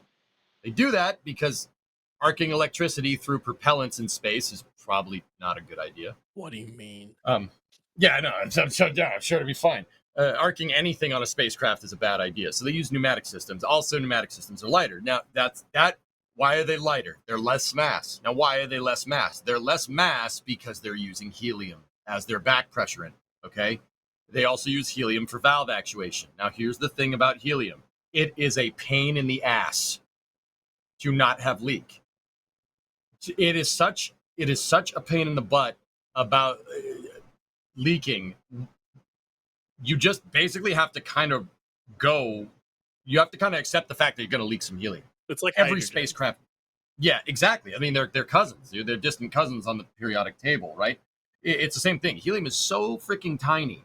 It'll squeeze through everything, whether you like it or not. That's like not operating a spacecraft or developing a spacecraft or whatever, and not expecting helium to leak is like making a boat and not expecting the bilge to fill with water. It's just one of those things that's going to happen. You got to take that into account. That is the reason why NASA said launch it, and why they were in concurrence to launch. Because the reality of the situation is every spacecraft leaks helium. Every single one of them. Dragon shuttle, Soyuz does, Starliner does. The rate of leak was within their tolerances that were expected, because you have to expect that helium is going to leak in some way, shape, or form. Now, the reason why this became a problem is because they understood that the helium could leak, and it was within what it was well understood. They went to launch it, and then 4 more leaks popped up. That's not good. That is something that needs to be figured out, and that's why they hot fired that thruster on the ISS the other day, because they're probing the system for where these helium leaks are to try and figure out at what phase during ascent they happen. If Boeing is threatening you, blink twice. Guys, here's the thing. I'm not trying to run cover for Boeing, nor am I a Boeing fanboy by any means. And their commercial jetliner program is not above criticism by any stretch of the imagination here. But I hate it when people seem to insinuate that, they're screwing up, when there's no evidence to the contrary. This is a test flight. Now, if you want to make the argument that having helium leaks during ascent once again screams bad vibration models. That's what that says. That's what that tells me. Their vibration testing wasn't good enough. And then obviously the thrusters, their thermal testing wasn't good enough, right? Absolutely. That screams that. Now, if you want to make the argument that they should, you probably should have done your due diligence there. Yeah, absolutely. Sure. I think that would be totally fair. But also at the same time, and this is kind of an interesting thing, and people don't like hearing this for some reason, which is very strange to me. This whole thing doesn't reek of incompetence. It reeks of inexperience. Starliner is using a bunch of shuttle components, right? The thermal protection system, shuttle derived. The thrusters are shuttle derived. The service module is basically a shuttle ohms pod that's cylindric. The doghouses derived from the shuttle stingers and the shuttle ohms pods. It's all derived from the shuttle. Here's the thing. The shuttle program, they scattered all the technical competency for that program to the winds when they canceled it. Yep. And then they brought Starliner back later. And they reused the components, but they didn't necessarily retain the technical expertise there. Oops. Reeks of inexperience, right? Ryan, you know good and well, dude. You don't take if you get the technicians that are working on the stupid plane, if you take it, fire all the technicians and bring it over here because you could save some money and hire a bunch of new technicians, you're bound to run into problems. Oh, God. Don't even get me started. You're bound to run into inexperience, right? Starliner, the reason why I'm willing to give them the benefit of the doubt is because I don't think this is incompetency. I think this is inexperience. This is a new capsule using old hardware, and the technical expertise, that hardware, that ship sailed 10 years ago because they fired them all when the shuttle program ended, right? Mm-hmm. This reeks of inexperience. Maybe if Sorry, go on. They retain some. Yeah, no problem. Maybe if they retain some of that technical expertise, you wouldn't have these problems. Because Chris, you know good and well that they had thruster blowout problems on the stringers in the shuttle program. Yeah, they had this exact freaking problem. Mm-hmm. They had the exact helium leak problem. So what the frick? How come you're going to have this problem all of a sudden? Same exact thing, right? I mean, I'm sorry, like you got it. That's what I mean about drawing conclusions, and not being like, well, I think this because their jets are managed bad, the capsules managed bad. No. This whole thing reeks of inexperience. I've got an example. When the space shuttle program was deemed to be retiring, they had the engine sets, the RS-25s, Aerojet Rocketdyne, and they said, okay, we're going to start paying you down the contract to do TNR operations, which was transition and retirement. And they told Aerojet Rocketdyne that would pay you X amount of hundreds of millions to shut down your production lines because we want to make sure you're looked after during this retirement process. Aerojet Rocketdyne were very clever, knowing that the next vehicle that NASA was going to design, because the 2010 Authorization Act, was going to be shuttle derived. So they knew their engines were going to be used at some point again. They literally mothballed their equipment, their production lines, and waited. And what they did was they fired or retired all of their engineers relating to RS-25D, and then rehired new people in for the RS-25E, knowing that they'd have years of time to get the experience base up to scratch because of the contract where the RS-25Ds from Shaw were going to put to SLS and cover them for the first 4 or so missions. So they basically got paid twice to restart RS-25 production with a cheaper experience base of engineers because they're all new engineers. And then basically we're paid twice from transition retirement and to restart operations. And then they're using the same production lines. Can you imagine how much more expensive RS-25 would be if they had actually got rid of all that tooling and production line material? Oh, they made a lot of money. Like, I mean, what was it? RS-20, it's hard to imagine RS-25 being more expensive than it is.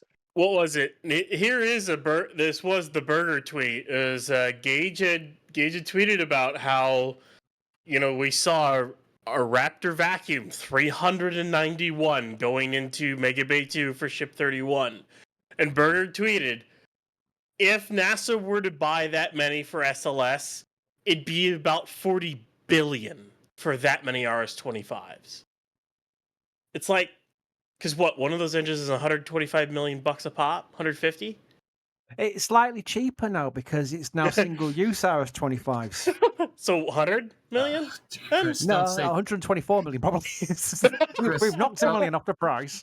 Dude, don't say single-use RS-25. Are we still live with members? Yeah. I'm sorry, we're live on members. Okay, I'm not saying that then.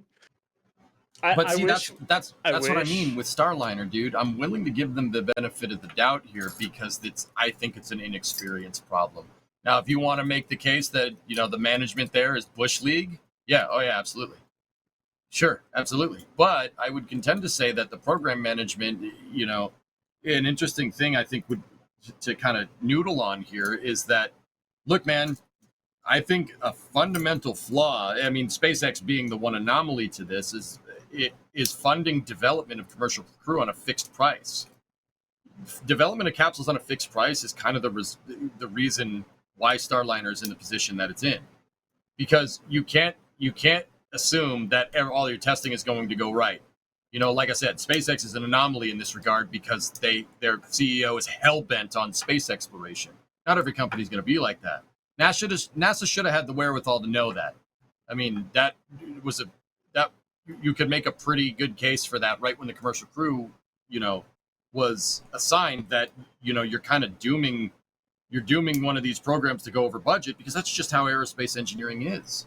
Like, you had to have, there's no way you didn't take that into account. Like, in terms of talking about SpaceX and the capsule, it's like, well, and it also talking about inexperience, I'm like, there weren't like anyone at SpaceX who really had experience with a crew capsule, and all of it was brand new hardware. Like, as far as I'm aware, Dragon's from scratch, ground up.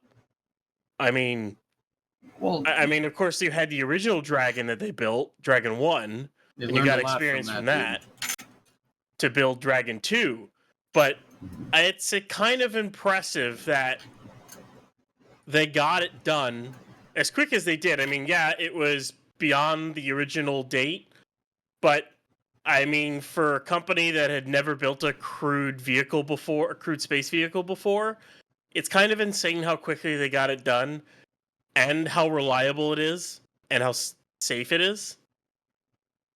I mean, okay, so two things there. Yeah, I totally agree. The fact SpaceX, like I said, is an anomaly. Yeah. I mean, but the Dragon program wasn't without its problems. Oh, no. What happened to the DM1 capsule? Boom.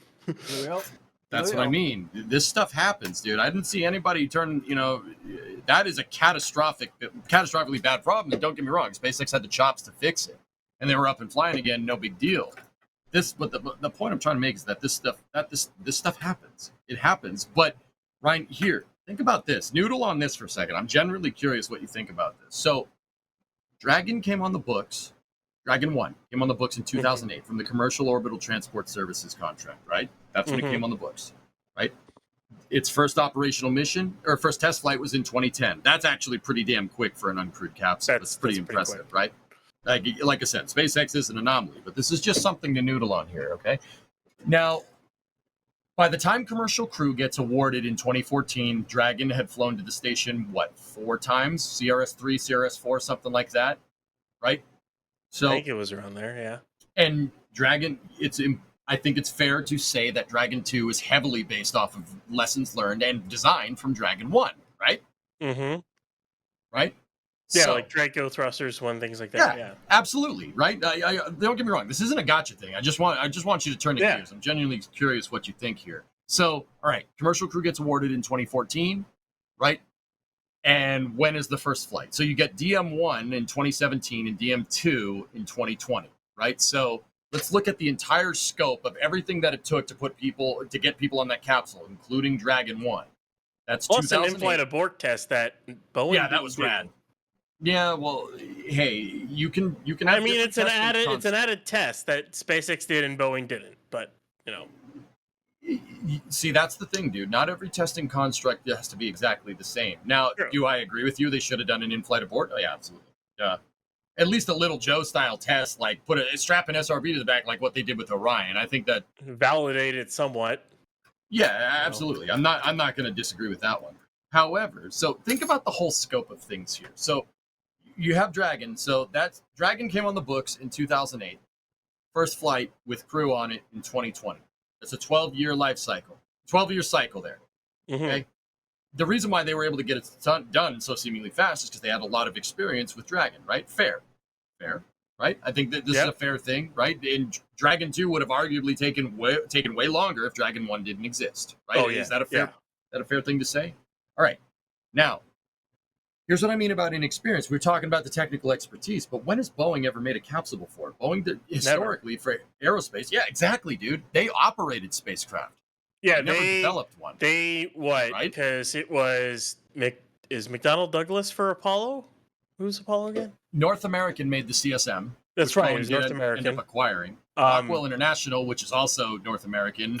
It's just later. The space shuttle. All bought by Boeing. So everyone's like, well, Boeing's got the experience. No, they bought the companies that had the experience. Bingo. Exactly. Operating a spacecraft ain't developing one. Those are two different things. Just because you have a license doesn't mean you're Henry Ford. You know what I mean? Or Elon Musk. I don't know, pick poison, right? So think about this. With that inexperience in mind, Starliner comes on the books in 2014, right? Where are we? About 10 years down the road.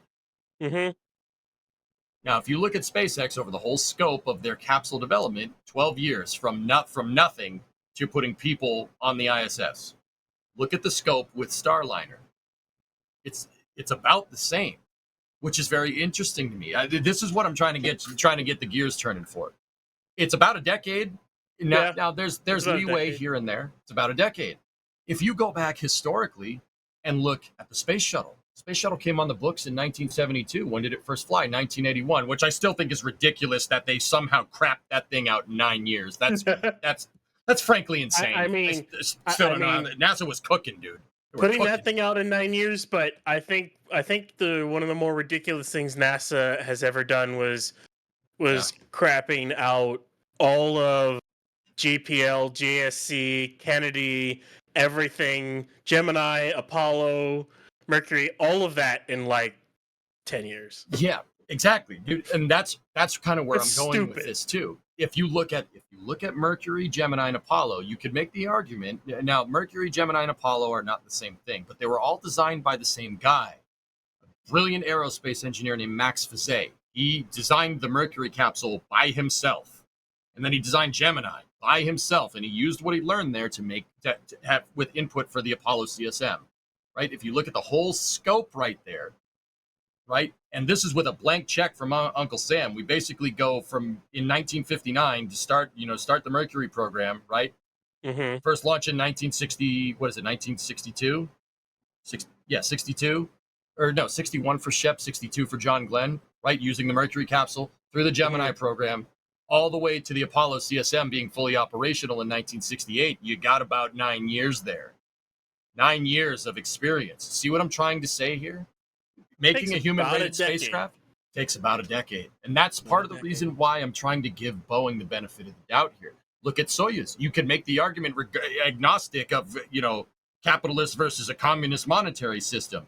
Soyuz is derived from Vostok, which is derived from derived from Voskhod, which is derived from Vostok, which is what Yuri Gagarin flew on. Mm-hmm. It was an iterative design to Soyuz. When did Soyuz come around? Gagarin launched it, April 12th, 1961, right? On a Vostok 1 capsule, right? Soyuz came along, it came on the books and started being, it wasn't without its problems, but by the end of the 60s, that's really when Soyuz started to become the workhorse that it is. It technically first flew in 1966, right? Soyuz 1 didn't end well. Cosmos 133 in November of 66. So when the first Soyuz capsule flew, but it was uncrewed, but it's the first time it flew. See what I'm saying, dude? This stuff, it takes about 10 years. That's your mean time, give or take. And if you look at that with Boeing, that it reinforces the inexperience thing that I'm talking about. If they were experienced like SpaceX, it would have taken 6 years because SpaceX had the prior experience with the capsule. That's why they crapped out Dragon 2 so fast. And I mean crap out as a term of endearment. It's frankly impressive. Dragon is an amazing piece of equipment. Like, I'm not trying to downplay SpaceX's and then they're like, here. well, we can remove some of the Eclipse stuff and the abort system, and we'll just turn this into a cargo one as well. Yep. Yeah. All right. Yeah, exactly. It's frankly ridiculous. Like I said, SpaceX is a crazy freaking anomaly here. But even if you hold them to the curve against other capsule development, they're pretty much on par. They're pretty much on par. It takes about a decade. And guys, before you say, EJ, what's the point you're getting at? It takes 10 years to build a spacecraft. Those aren't my words. I'm parroting someone. It's literally almost every single crewed spacecraft in the history of spaceflight has taken at least 10 years. You know who taught me that? Neil Armstrong and Gene Cernan. If you look at their testimony to Congress in 2011, when Constellation was on the chopping block from that god-awful NASA Authorization Act in 2011, I still want to kick a person in the face for coming up with that piece of crap. Right? If you go and look, can we just get our human-rated RS-68s back? Oh, please. I wish. At least. If you go and look at their testimony, that is exactly what they said. And it's hilarious because everybody took that as, oh, you hate SpaceX. No, that's not what they said. They said that throwing away our technical expertise and scattering it to the winds in the commercial market would be effective in the long run, but in the next 10 years, we're basically screwed. They said that in 2011. Now, once again, just about 10 years later is what it took. Yeah, dude, that's weird, right? Oh my God. Oh, geez, that's funny. That's all. Oh man, it's almost like the first and last guy to walk on the moon know what they're talking about. Right? That's really funny. Holy crap. It's almost like they know what it takes to do it. Yeah, I know. Like, I don't know where they would have learned that. It's very strange. See what I'm talking about? Just stuff to noodle on. This is part of I don't give Boeing the benefit of the doubt because I'm like some crazy fanboy that wants to run cover for a multi-billion-dollar corporation. No. You're not above criticism. But also at the same time, if you look at the curve of spacecraft development, they're actually following it to a T, which is kind of funny. Just, I don't know. Like, I don't, I'm not going to say you can't be here and be like, you guys. Yeah. Because they're running into these kind of issues this late into the program when you probably should have had this sorted after, because the one thing between Boeing and SpaceX is SpaceX did 2 demo flights, one uncrewed, one crewed. Boeing's done 3, 2 uncrewed, and you should have had these sorted. Oh, I agree. Yeah, like I said, if you want to be critical of their testing regime and their analytical models for thermal and vibrations, I think there's an argument to be made there. But here's the thing. That's really easy to say in retrospect. And the only reason why we say that in retrospect is because they've been forthcoming with that information. Understand? You see what I'm trying to get at, dude? Mm-hmm. Like, That's what I mean. Like we could sit here and say like, there's been a vacuum of information, and I think that it's at face value it kind of seems like that, right? But if you sit here and think about it, I don't think so, unless they're hiding something from us. But dude, we can't go around reporting that. We can't go around saying our sources say that Starliner is not going to fly with people on the downhill. That's stupid. That's not journalism. That's bush You league can't go stuff, around right? saying that. Yeah, Eric and the likes can get away with that because they're kind of individuals and they're more about then. I don't think Eric's too concerned what Ars Technica reputation is. Eric has the free reign because he's got the experience as well. So people will, understand he doesn't make things up to do that. But we can't. We're not that kind of. I can't figure an anonymous source into my individualism. Yeah. I can't, Chris. I'm sorry. I can't. Like Eric might be right. He could be right. I'm not saying he's right. I'm not saying he's wrong. What I'm saying is, if I kind of have, I think, a moral responsibility here to be unbiased about this stuff because people listen to me, right? Mm-hmm. And because of this, I can't figure an anonymous source into analysis. That's stupid. I'm not going to do it. I'm sorry. I'm not going to do it. I don't care what some guy told you. Some bum on the street told me the other day that we're going to the moon next year. All right. Come on, give me a freaking break. That would be nice. Can we get commentators bro, I freaking wish. Yeah, dude, let's go. I'm in. Put me on the rocket, dude. Let's go.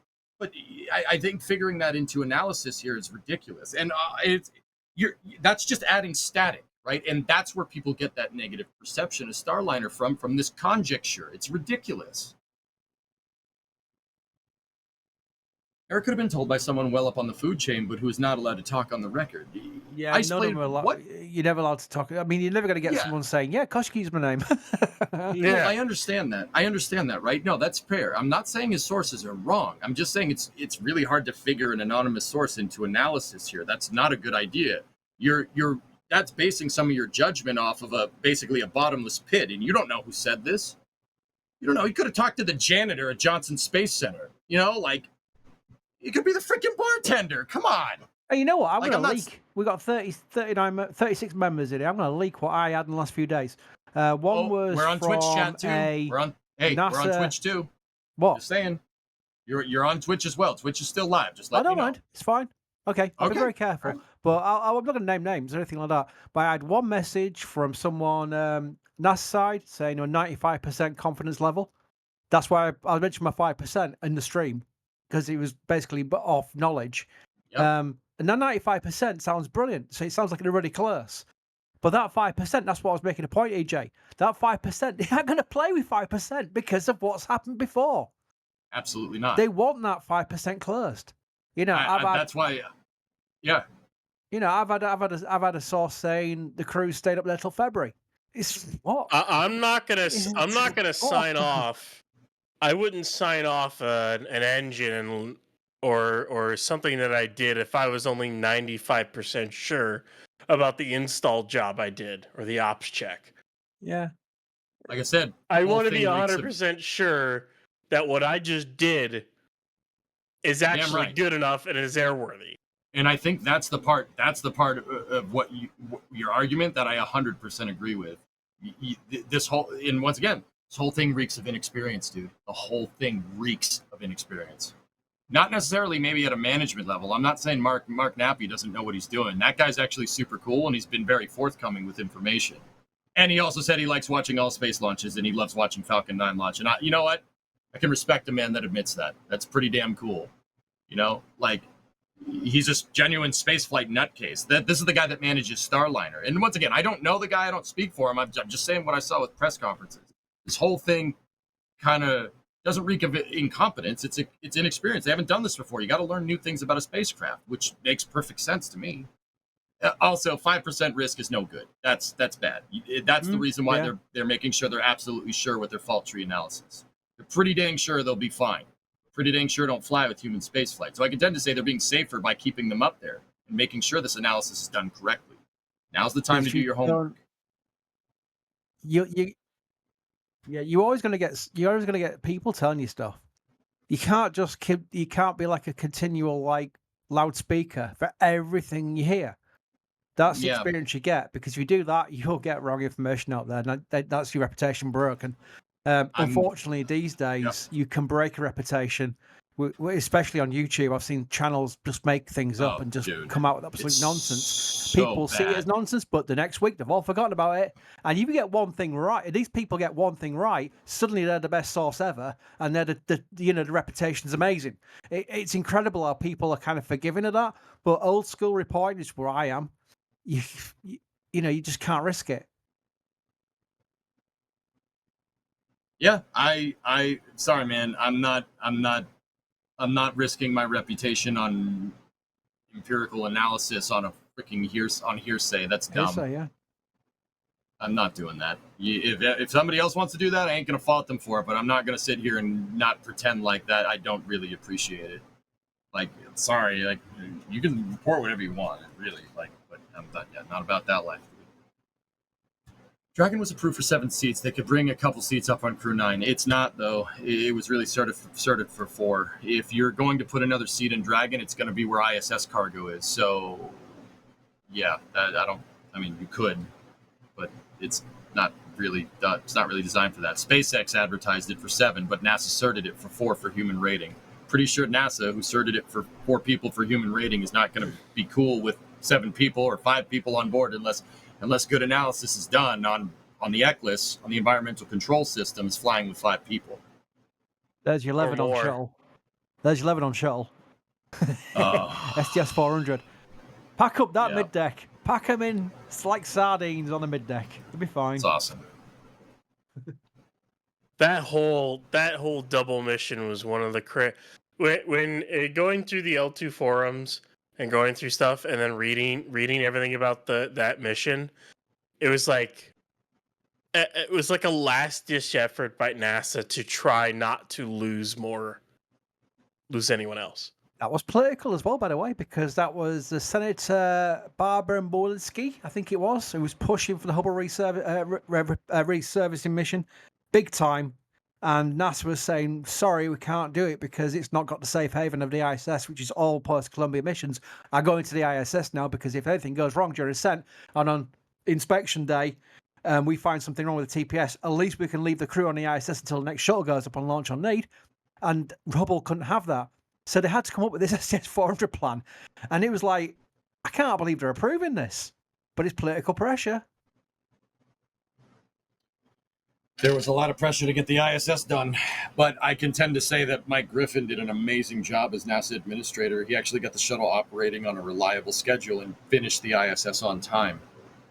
Yeah, but he also liked Ares.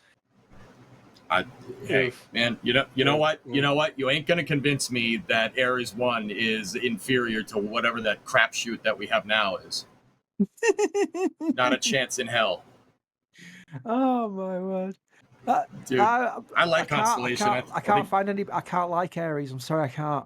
I covered it too much. It was horrendous. It was like I still remember that memo, from Orion program saying stop adversely hindering our program because it couldn't lift Orion. It could strip Orion down just to make it lift, and they had thrust oscillation. They got around that. I mean, that's fair enough, but it was just like a single SRB, and it was like, no. It's like you already know you have issues with this motor, but you want to only use one of them to launch crew up? Are you nuts? Like, are you genuinely certifiable? Like that rocket is like, you're certifiably nuts and crazy. I don't know what you're thinking. You get the idea. It was 1.5 architecture, so that I could see the point. And the Constellation program manifest was amazing. We were on the moon in 2013 with that manifest. Ares 5 actually looked nice. It did. Well, Ares 5 stroke Jupiter from the direct guys is what SLS is. If you kind of like. Well, SLS is a dumbed down version of Ares 5 that can't do as much as Ares 5 could. Yeah. Ares 5 was like, I think Ares 5 was like 40-50 TLI. What was it? Yeah.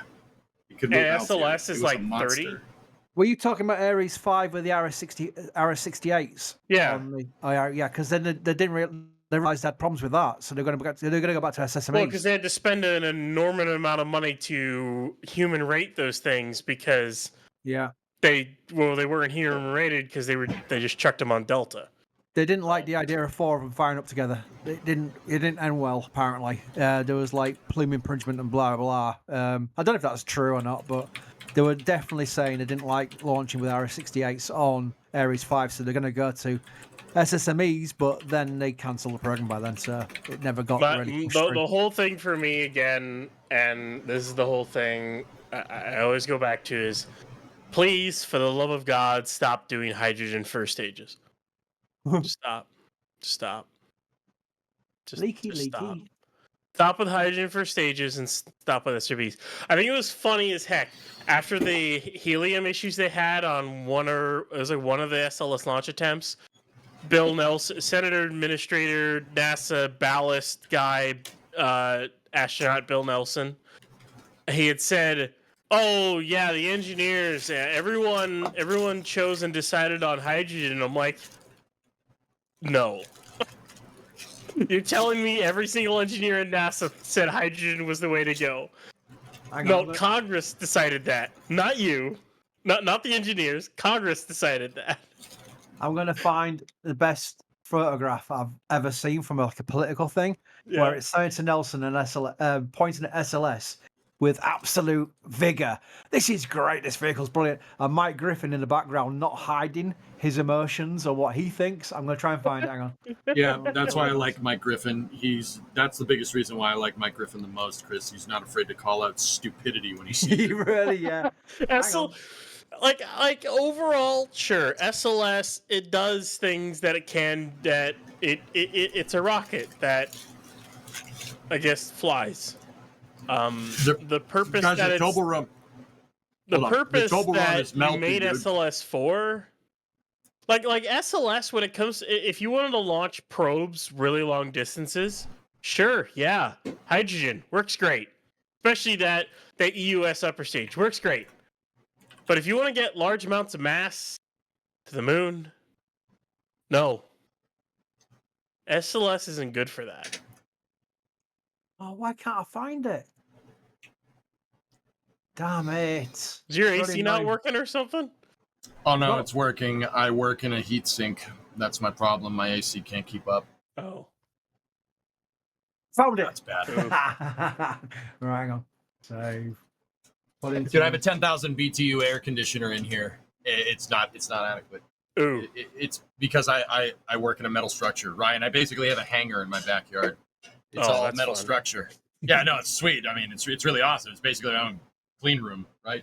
But it bakes in the sun all day, and it turns into an oven because there's no HVAC in the main shop. Not yet, at least. Yeah, I've been driving the last 3-4 weeks with no AC in my car, and it's been in the mid 80s, 90s here in Minnesota. It's been great. I won't have to deal with it though much anymore. One more drive left in my 06 Accord. Wait a second, Ryan, did you get a new car? Yeah, Honda Accord Hybrid. You got a new car? I didn't know. Yeah, I know. I'm telling you again, Kevin. No, Trevor's mad because I didn't get a Tesla. So you got a Cybertruck and then done a tweet to Elon saying, Elon, this car's amazing at Elon. It's the best car I've ever had at Elon.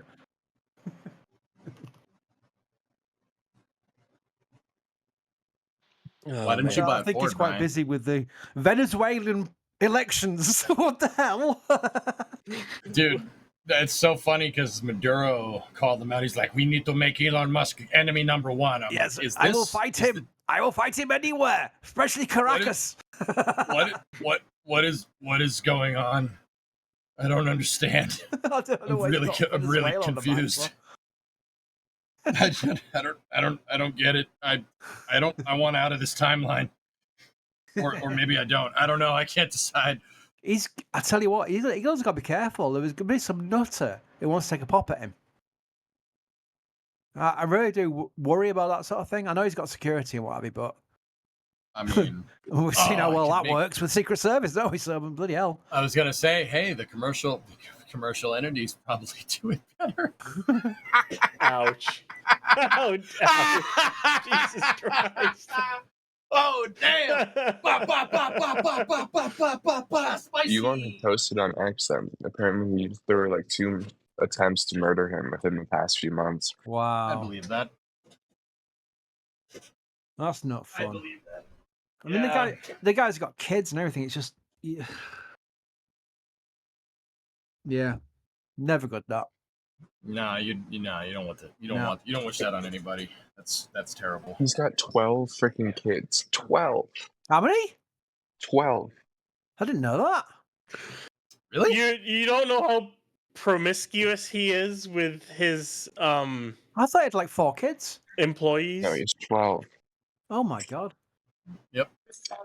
I tried to say that in a nice way. Hey man, I respect it. I respect it a lot. That's yeah. I respect that. And on that bombshell, I think I'll go to bed. And on that bombshell. On that bombshell. Thank you very much. Good night, everyone. Right, see you later, guys. What's next on BBC Two, Chris? Damn! There's that's where they're storing that sign. That's fun. Last, what's up? They didn't actually destroy it. This is something I wanted to see. I wanted to see discussed during Flame Trench. Is there a concern Boeing themselves withdraws from the Starliner program? No. It's paid for already. They spent the money to develop it. NASA paid him for it. My guess, I think the most they'll do the 6 operational missions and that'll be it. I mean, unless someone gives interest in wanting to crew rate another rocket for it, it'll launch it 6 times on Atlas and that'll be it. Because Vulcan isn't crew rated. So, what? Where'd you hear that? Not yet. At least from what I thought I heard, because I know ULA had talked about. I think ULA had mentioned that it's not crew rated yet, and if someone wanted to crew rate it, they'd have to pay. That separate entity would have to pay for it. Yeah, but they pay for the rating. That doesn't mean that it's not. The hardware wouldn't necessarily pass said rating. I'm not okay. Yeah, I'm not saying. I wasn't trying to say that the hardware wouldn't pass crew rating. I'm saying that it doesn't have that stamp that it's crew rated. That's what I mean. Yeah, okay. Yeah, okay, that's fair. Yeah, I got you. Like NASA hasn't come along and said, "Yep, we'll fly crew on this thing right now." Like, not that. Yeah. Okay. I guess it would have to launch like at least 8 or 8. What did I say that 5 or 8 times or whatever that number was for Falcon 9. Yeah. On BBC Two now, Eye Investigations, the Apartheid Killer. All right. And on that bombshell.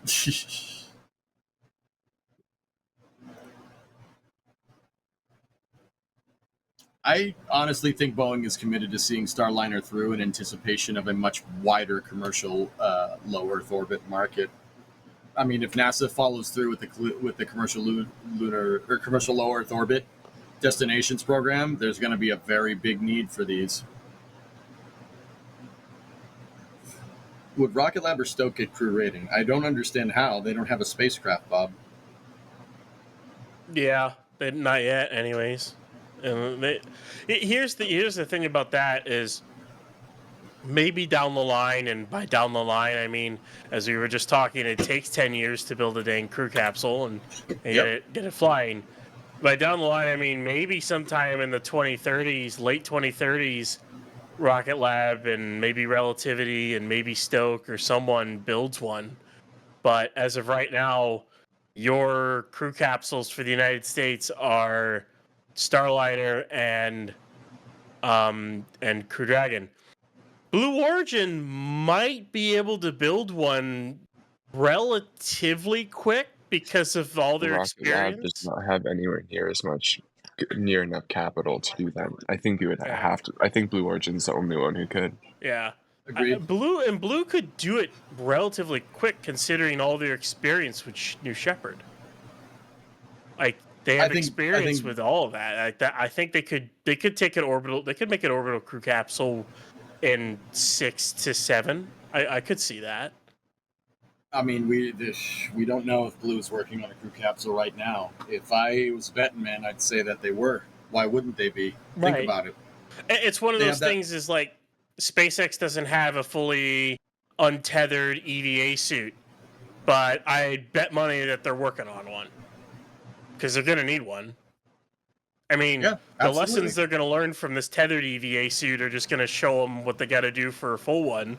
And they're going to need one for Mars. They're going to need one for the moon. And I mean, once they have one, I mean, there's a lot of things that SpaceX and Blue Origin are probably working on that I'd really be willing to bet they are, like crew capsules and other things. It's just because why wouldn't they? Especially Blue Origin, like you have the capital to work on something like that. Why not? Why not build it? I mean, if you look at sustainable lunar development, the sustainable lunar development contract and what Blue is planning on fleshing out, they'd be stupid not to make a capsule. They're developing a lander with environmental control and life support systems that's designed to go into deep space. You might as well You'd make be a out- capsule along with it. You'd be out of your mind if you think they wouldn't be developing something Unless, like that or in it's conjunction. a reusable top on New Glenn, Could be. or reusable or New Armstrong, whenever the heck that is and when it's gonna happen. No, yeah, Blue is probably doing the same stuff that SpaceX is doing. They're making their own suits, making their own capsule, doing all that stuff. It's just They're just quiet about it. I'm really glad that that they had that CEO change, because ever since then they really have kicked it into gear. Yep. Even more than they had, and I cannot wait to see New Glenn out there on the pad flying. It's going to be happening sooner rather than later. I'm thinking September. I almost want to see take the bets on when we get closer to it. I want to be take the bets on New Glenn being successful first try. Of course, it's going to be successful first try. I'm honestly confident, man. Blue's been cooking. They just don't tell people. As much as I guess the other thing is, as much as people don't think it's because it's only a suborbital up and down rocket. I mean, the lessons learned from New Shepard are those are lessons you can't learn. You can't learn. Deep throttleable hydrolocks, vertical takeoff and landing. I'd say that's pretty frigging impressive. Yeah, to be honest with you. You know, you were saying no more hydrolocks first stages. New Shepard is. It's kind of impressive on that. I mean, hydrolock first stages, if you're trying to lift a lot into orbit. That's just me, though.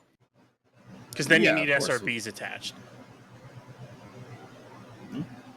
Fair. Blue got their act together because Jeff Bezos stepped down as CEO of Amazon because he wanted to work on space stuff.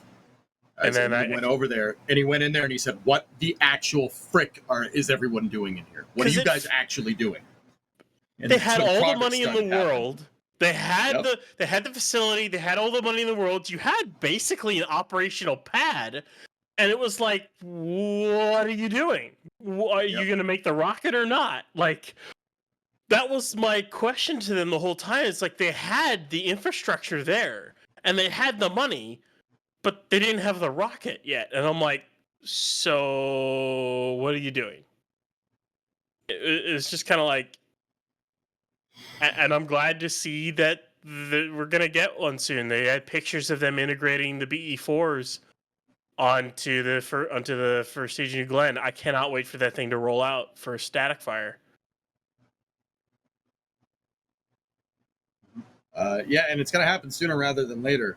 On the Rocket Lab cast this morning, Owl for One for Owl guys, Rocket Lab announced they've shipped the Escapade satellites to the Cape, and they should be there at sometime at the end of August, which tells me that New Glenn is going to happen sooner rather than later. The Escapade payloads is a twin satellite payload that's going to be sent to Mars. That's New Glenn's first flight. It's a hilarious first flight to do.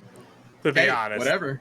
Yeah, it's a really cool first flight to do for a brand new rocket, especially something that, because the size of that rocket too. A contract is a contract is a contract is a contract, baby. I mean, if Blue could pull that one off, they could pull anything off. And I mean, I don't see why they can't pull that launch off without any issue. Couldn't we see an X-37B crew variant? I don't think it's big. That's not big enough. No, You have to size that thing up. So, yeah, exactly. Ryan is right. Guys, actually, there's a lot of newer faces in spaceflight, and that's fine. Like, I'm just happy that people like this stuff. It means I didn't learn all this stuff for nothing. So Boeing actually toyed with the idea of submitting the X-37 to the Commercial Crew Program. They toyed with that idea. What they found is that the X-37B is not adequate to move people around it. It would have required a redesign. So they started kind of a little side project called the X-37C. The X-37C is a slightly scaled up version of the X-37B. It would have launched pretty much exactly the same. But they looked at it and said, it's probably easier to just make a capsule, a shuttle-derived capsule instead, and that's what they did. Yeah, they were toying with that as a bid for the Commercial Crew Program. An X-37C would have been a Dream Chaser with a Delta wing. It would have looked exactly like the X-37B, just about like 30%. Like a smaller bigger. Shuttle. Like, is all it would have been. Yeah. The X-37B's payload bay is about the size of a pickup bed, like a 6-foot box pickup bed, like a short bed. The X-37C would have had the volume inside of the payload bay, because where the payload bay would have just been the crew capsule. It would have been like about the same usable volume as Starliner, maybe an 8-foot box instead. Long beds rule, by the way. Eagle, tier 250 3-month resub. Thank you. What's up, man? Starliner update linked in my chat. This better not be that bull crap that Sheets was trying to peddle earlier. This was actually recent. Okay, so what did Mike Sheets say? Hold on, let's take a look. Boeing further makes its case to NASA for returning Starliner with Butch and Sonny on board, citing a litany of testing data. Our confidence is based on this abundance of valuable testing data from Boeing and NASA. There you go. It's kind of funny for a guy that's saying that wouldn't happen like yesterday. Just saying. Oh, Eve stuff. It's hot as frickin' Vegas. Dude, it's Eagle, it is it's 8:21 at night here, and it's still 80 degrees. Like, I get it, that ain't Vegas hot, you ain't wrong, but that's hot for us, man.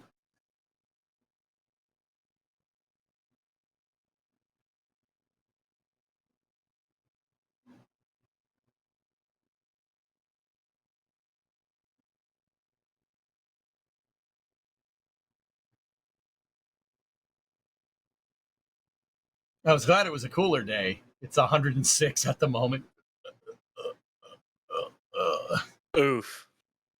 Oof. It's 80. Oof, May. Yep. It's 83 degrees Fahrenheit here, which is 28 C at 57% humidity, because it's okay. I don't need to work out. Why work out when you can just sweat everything out? Yeah, Tessa, that's hot for you. 22 C at 1:20 a.m. in Scotland. Yeah.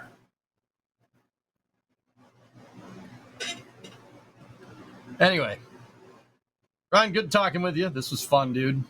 Always is. Yeah. All right. I'm going to go mosey back over into my Twitch cave. Sweet. Aren't you already in the cave? Yeah, I'm kind of like halfway in and halfway out right now. Like, I'm peeking out into the YouTube area. It's like, okay. Anyway, Kevin, thank you for doing your thing. Jay, thank you for doing your thing. And no, I will not crab ever. No crabbing. No crabbing. No, we're not doing that. Anyway, all right, guys. I'm gonna head out.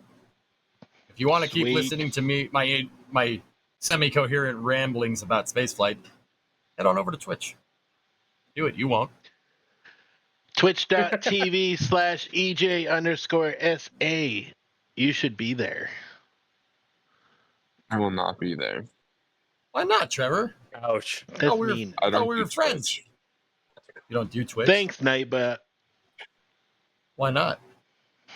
I don't know. It seems weird. If it's not on YouTube, I'm not watching it. Right. They say you're not welcome. Anyway. Yeah. You They have say you're made not welcome. enemies. Jesus. All right, guys. Hey, that was fun. I'll see you guys next week. See you, Jay. See, EJ. Later, boys. And members, I think that is it because it is almost 8:30.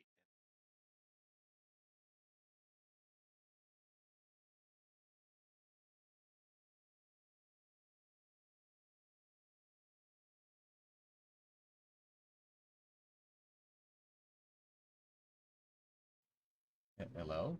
Can you hear me? Am I back? No. Oh, hey! Hey! Hi! Dude, I don't know what was going on with the damn camera. I'm not gonna lie to you, I was a little pissed off. Like, I looked like a damn potato. That whole freaking thing.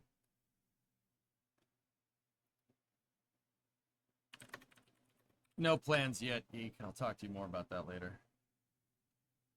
That was spicy. I said what I said, and I'm not sorry.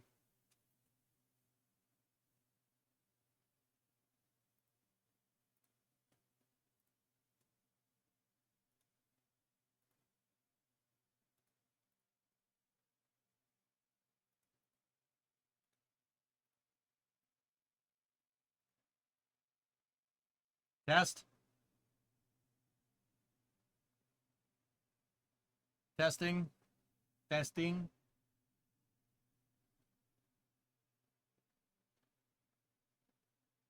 Still quiet. Yeah, I noticed that. Hold on 1 second. Huh.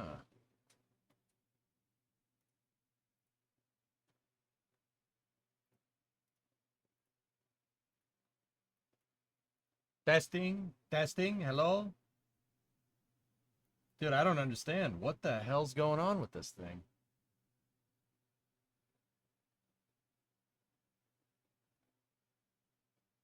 That's weird.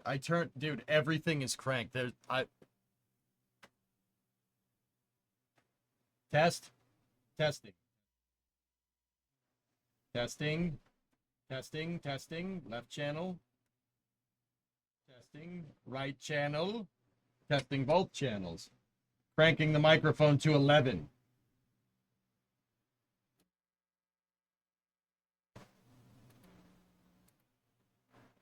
Testing. That's better. That's weird. Flip channels. Maybe I'll be honest, I probably said it backwards, dudes. Right channel, right channel, right channel. Left channel, left channel. Both channels. Down, bound, bound, bound, bound. Life's the same, living in stereo. Life's the same.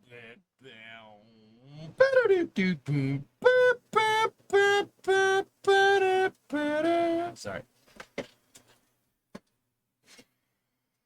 The mixer is backwards, so I probably have cables plugged in backwards, but hey, whatever, it still works. I don't care. How does the X-37B work from launch to landing? Oh, that's really easy. So what it does is when it launches, it actually...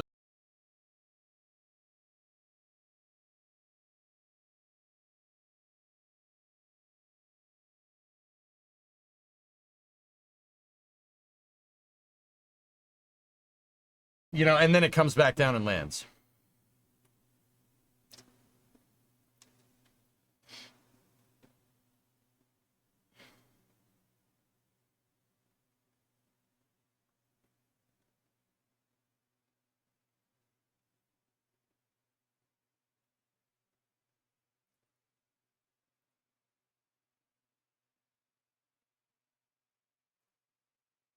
Oh God, people are reposting clips of Flame Trench on Twitter. Oh balls! What did I say?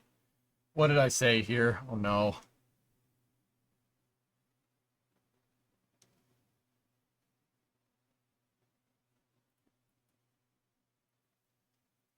We have a 42 euro super chat from Nicholas North. It says, why is NASA spending north of 800 million to have SpaceX destroy the ISS when Boeing could have likely done it? Oh my God! I should have read that before I read that. Yeah, thanks Nick for the super chat. I think we might have killed it.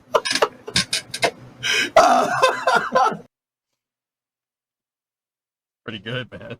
I didn't see it coming. You know, it's so screwed up saying that, but I didn't, dude. I didn't see it come. I did not see that coming at all.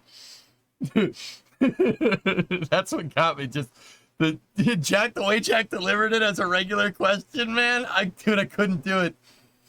Oh my goodness, that was pretty funny. Oh jeez.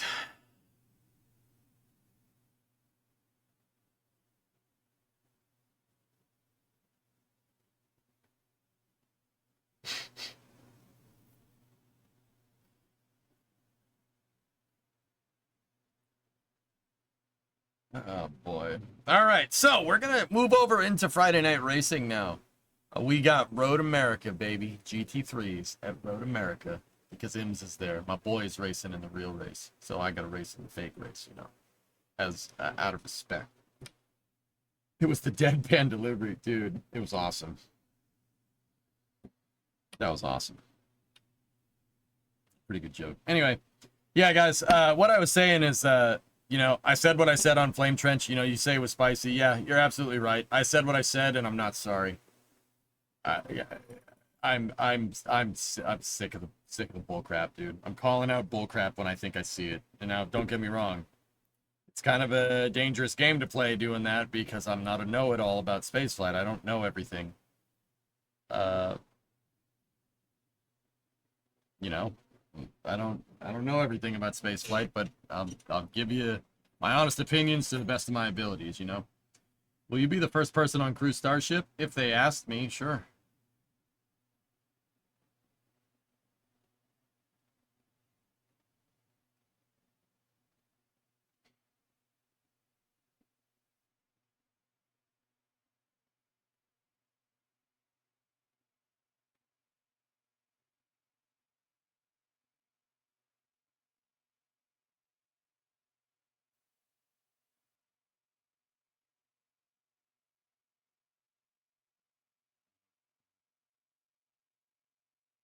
Thank you for doing that because some of the stuff from the others was a little frustrating. I was taken aback by some of that stuff. That was very surprising.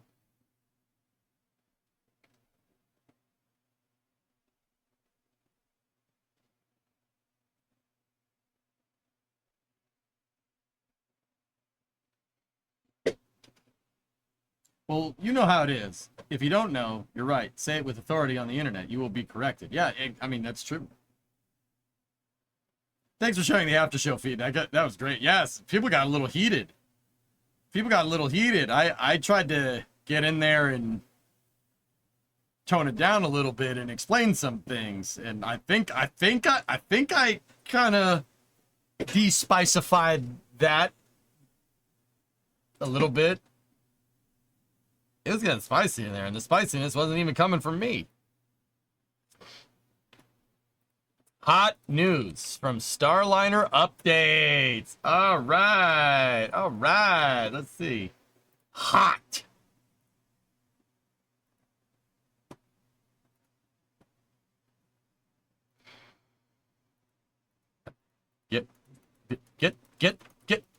Get this off the screen. All right, anyway. Boeing's confidence remains high in Starliner's return with crew. Since Starliner's crew flight tests included extensive testing its propulsion system in space and on the ground, these tests include 7 ground tests of an RCS, 1 launch to docking test with 1,000 pulses to simulate actual CFT conditions. 5 undock to deorbit tests with 500 pulses to simulate potential CFT return conditions. 1 bonus test to more closely simulate the high thermal conditions CFT thrusters experienced during launch to docking. After the ground test, that thruster was inspected, disassembled, and scanned. 1 free flight hot fire of 5 aft-facing thrusters prior to docking and returning 6 DOF axis control. Sweet. 2 docked hot fire tests. First on 7 of the 8 aft-facing OMAC thrusters, and the second on 27 of 28 total thrusters on the capsule. 100,000 computer model simulations representing potential variables and conditions Starliner could experience during undocking, the deorbit burn and landing. Review of orbital maneuvering and attitude control engine performance to support CFT deorbit burn. Use of new tools to profile instances of RCS thruster degradation, showing Starliner's ability to fly a nominal deorbit burn profile. 9 hardware and software integrated tabletops, 18 runs, 230 hours of testing in the Avionics and Software Integration Lab, ASIL for short. 1 integrated undocking simulation with crew, CST 100 flight controllers, ISS flight controllers, and engineers. 3 backup control entry training runs by Barry, by Butch Wilmore using Boeing's onboard crew transfer or crew training simulator. Detailed inspection of thrusters on a previously built service module. Starliner 1 and Starliner 2 inspections are the propulsion system doghouses where RCS thrusters are located. And the review of OFT and OFT2 flight data for a comparative analysis of extreme RCS thruster usage and temperatures.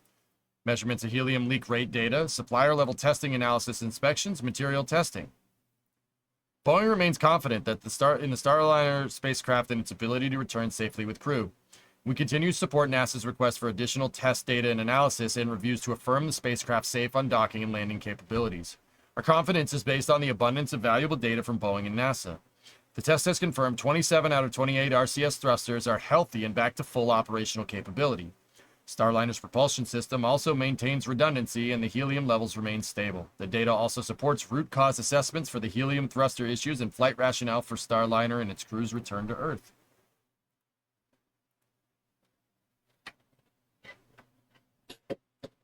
Also, Bandit, I saw your resub message. You're wrong. But also, I have that crap block Chevy in my garage.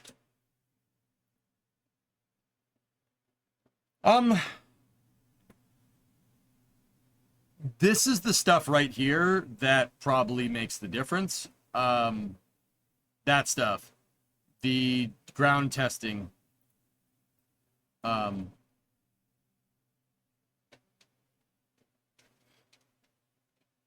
Lights are off in the garage. I forgot to shut the lights off. Yeah, that seems pretty, that's about as comprehensive as you're gonna get. We needed this 3 hours ago. Yeah, you know what? I'm posting that over here.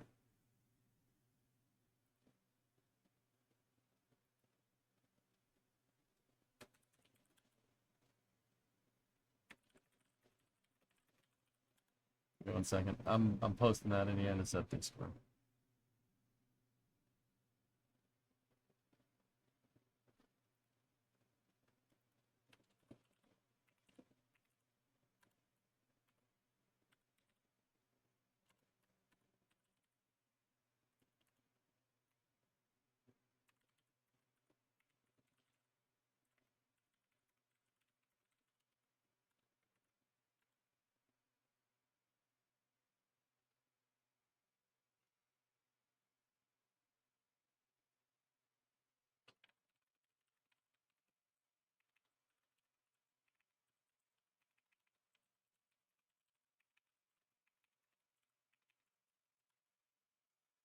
Okay.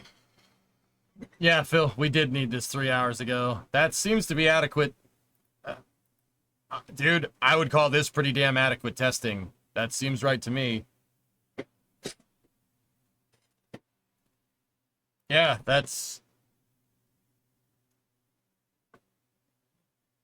2 docked hot fire tests, first on 7. They tested 7 out of 8 OMACs and 27 of the total thrusters, which tells me one of the OMACs is being a piece of OMAC.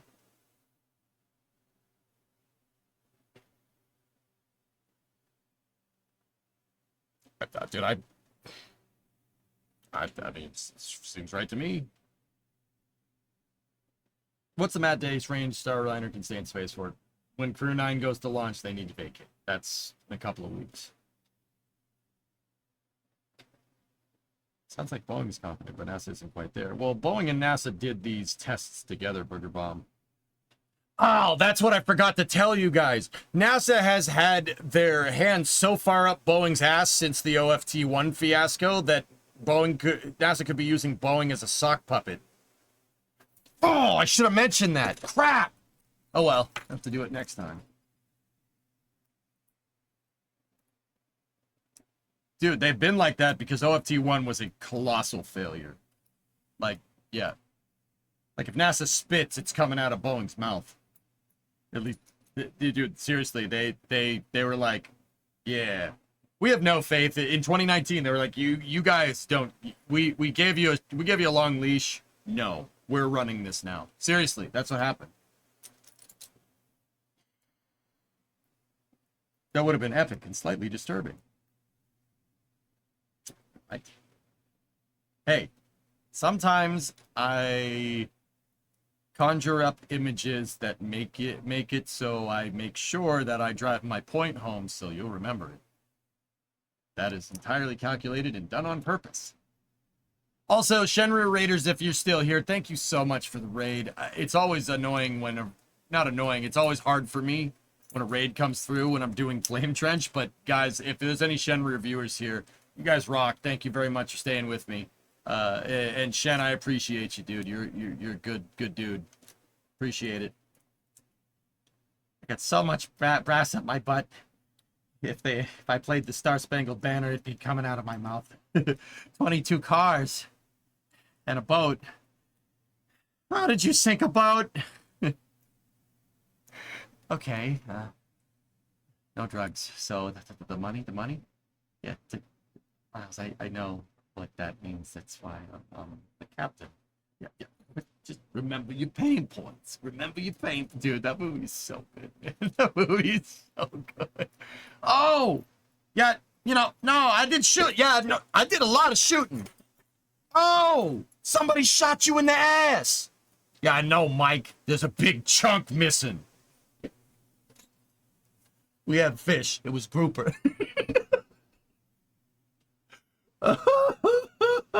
FNR should be starting in about 20 minutes, Nova.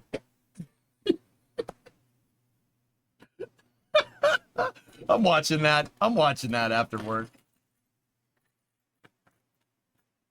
It's okay. Hit the meat. It ain't nowhere near the hole. This is the donut. Oh, that's Bad Boys 2, Nova. It's an amazing movie.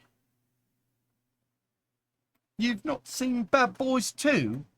Actually, dudes, on that Flame Trench, that was pretty cool that I got Chris B to come in and start waxing poetic about the shuttle. I consider that a pride. That's a feather. I take great pride of that. That's a feather in my cap, dude.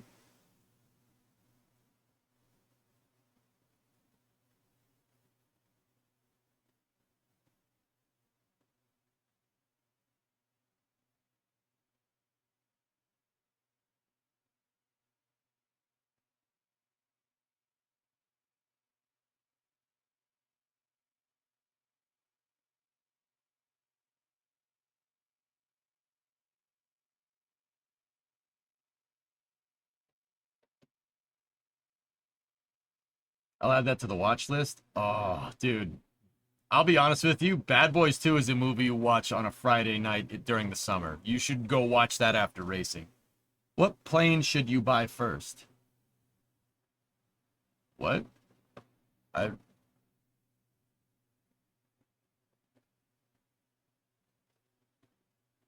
rewatched Tommy Boy a few months ago. Dude, you know what I watched last weekend? Rogue One. It's still awesome. That movie is still so good.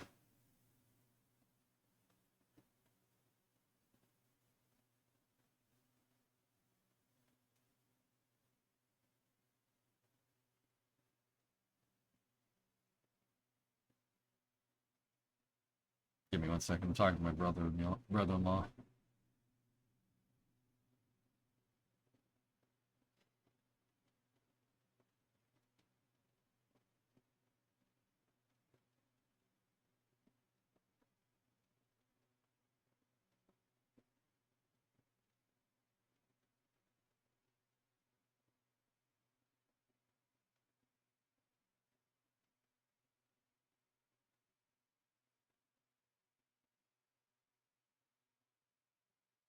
Give me 1 second.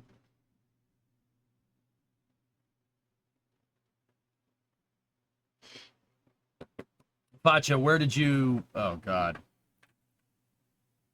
Dude, yeah, exactly. Best Star Wars. Dude, Rogue One is so good, man.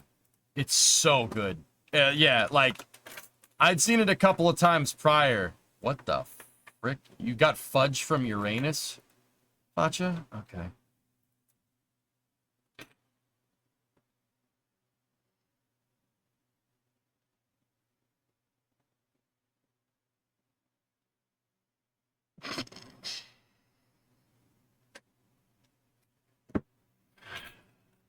Yeah, he went to fudge in Uranus, Missouri. Yep. Yep. They do that on purpose. Here's a question. Have we ever heard anything about the DC 200 series? No, but I need to know. Guys, you know how we restarted the DART program in Kerbal? Look at Sierra Space's design that they keep teasing. It's on the right. Boy, what does that look like? You got your fudge packed in your Uranus. That's cool, man. Yeah, I bet you it was delicious. What does that look like? Gee, that's weird.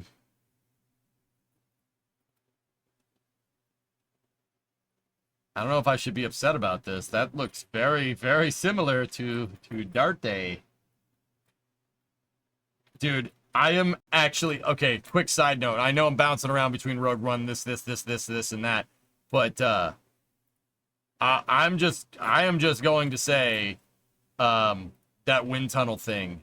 I am very excited about that. We are going to... This just opened up a huge door. Why so many engines? I don't know. Engine out capability? So Eric Berger posted again. You'll love the new quote. You may want to save a few minutes to rant. What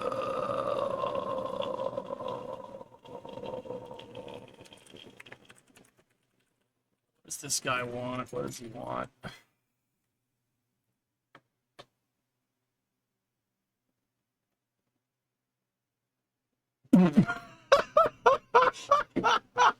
Oh! Oh, you guys smell that? You smell the copium? Oh, I can smell the copium from here. Oh! Oh, God. Bro, just let it go. You were wrong. Holy shit. Are you fucking kidding me?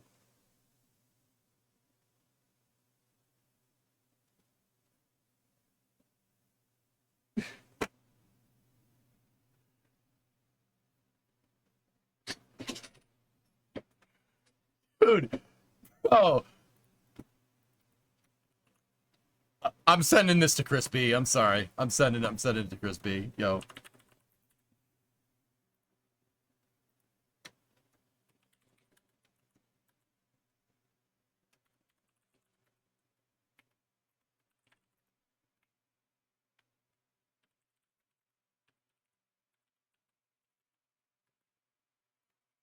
I've got to send... Dude, hope and seethe, bro.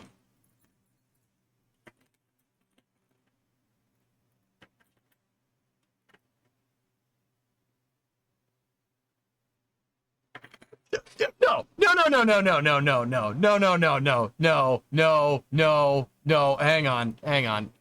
Hang on. Hold up.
Is this real life?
That dude.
I'm having a crisis.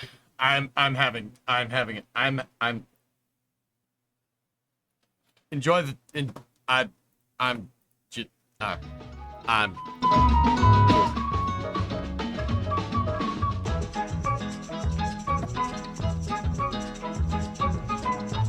I don't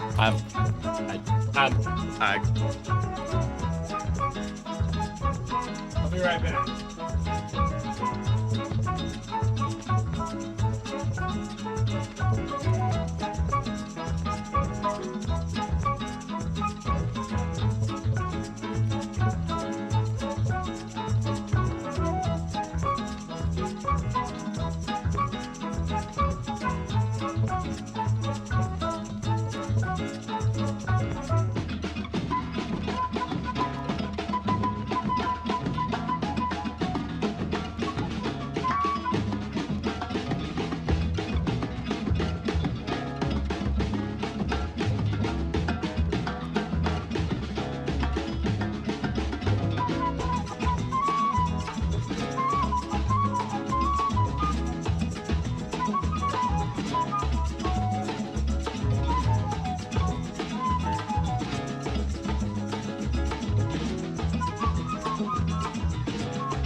Sorry, I don't mean to do that on stream, but also hangnails suck.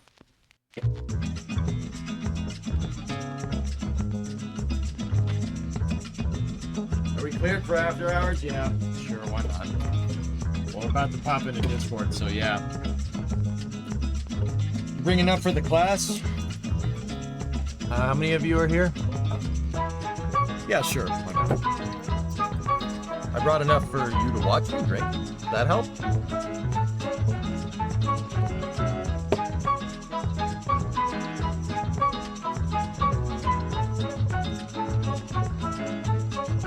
Yo jet trucks. This Juan Pablo. JP will return to the NASCAR Cup Series and drive the 23XI number 50.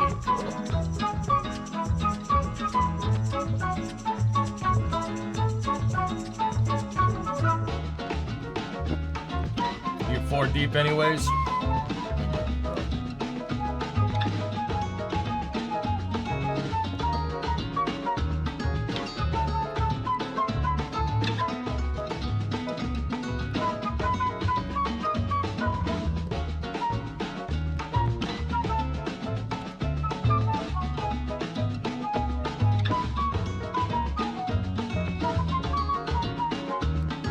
I guess leaving is a way to prevent a ranting session. Sometimes, when people say something that's so incredibly stupid, I just kind of have to walk away. Bob, now was one of those times. I just have to walk away. That's the dumbest shit I've ever heard in my life. Seriously, fucking cope harder, dude.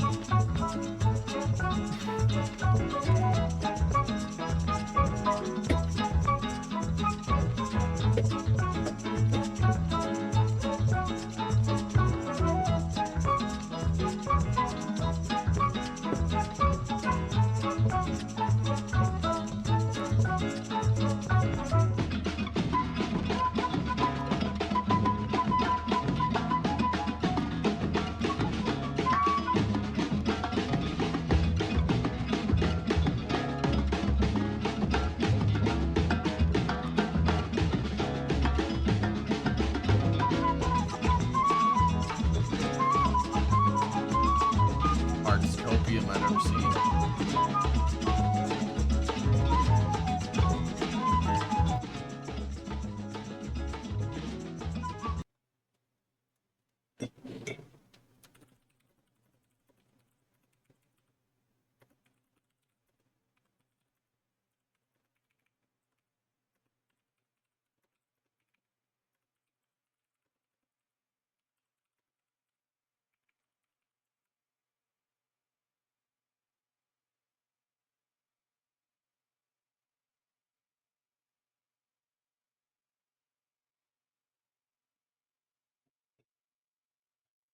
Alright, that's dumb.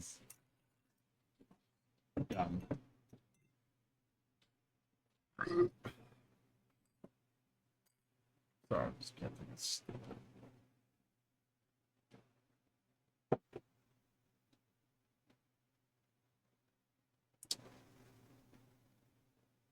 That's pretty cool, goalie. I also think that's super funny how you blurred out it like we don't know what building that is. Nice.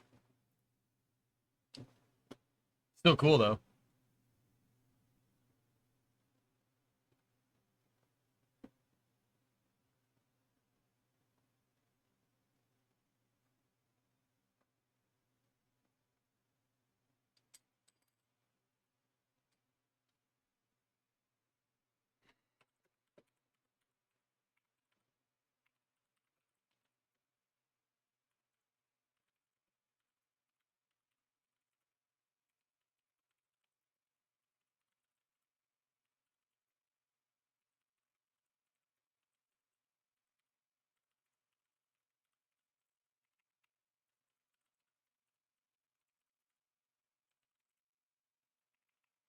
Give me 1 second. I'm talking to Phil Sloss.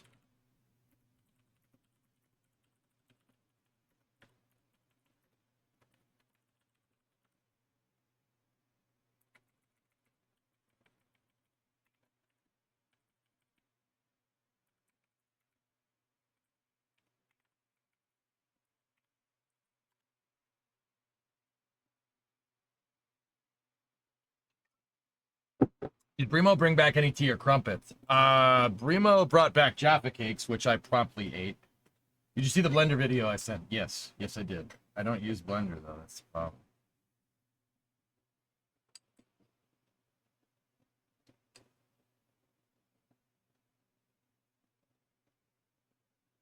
Kind of curious to see if Phil Sloss. So, Phil Turtle, you still here? Phillips Turtle, you still here, buddy? I'm talking to Phil Sloss right now. I'm interested to see what he says.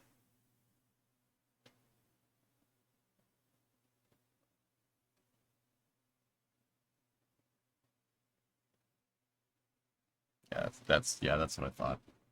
Who's Phil? Phil Sloss is the SLS guru at NASA Space Flight. That guy knows everything about SLS, like everything, and I mean everything.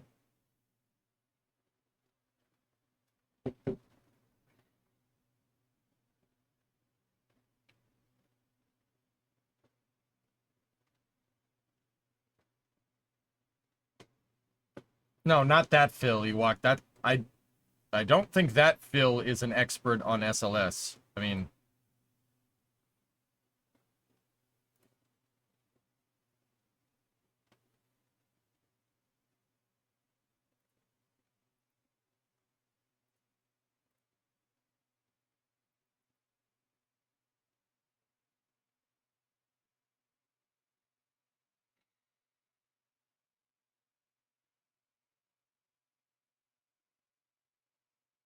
sorry, dude. I can't let that freaking tweet go. That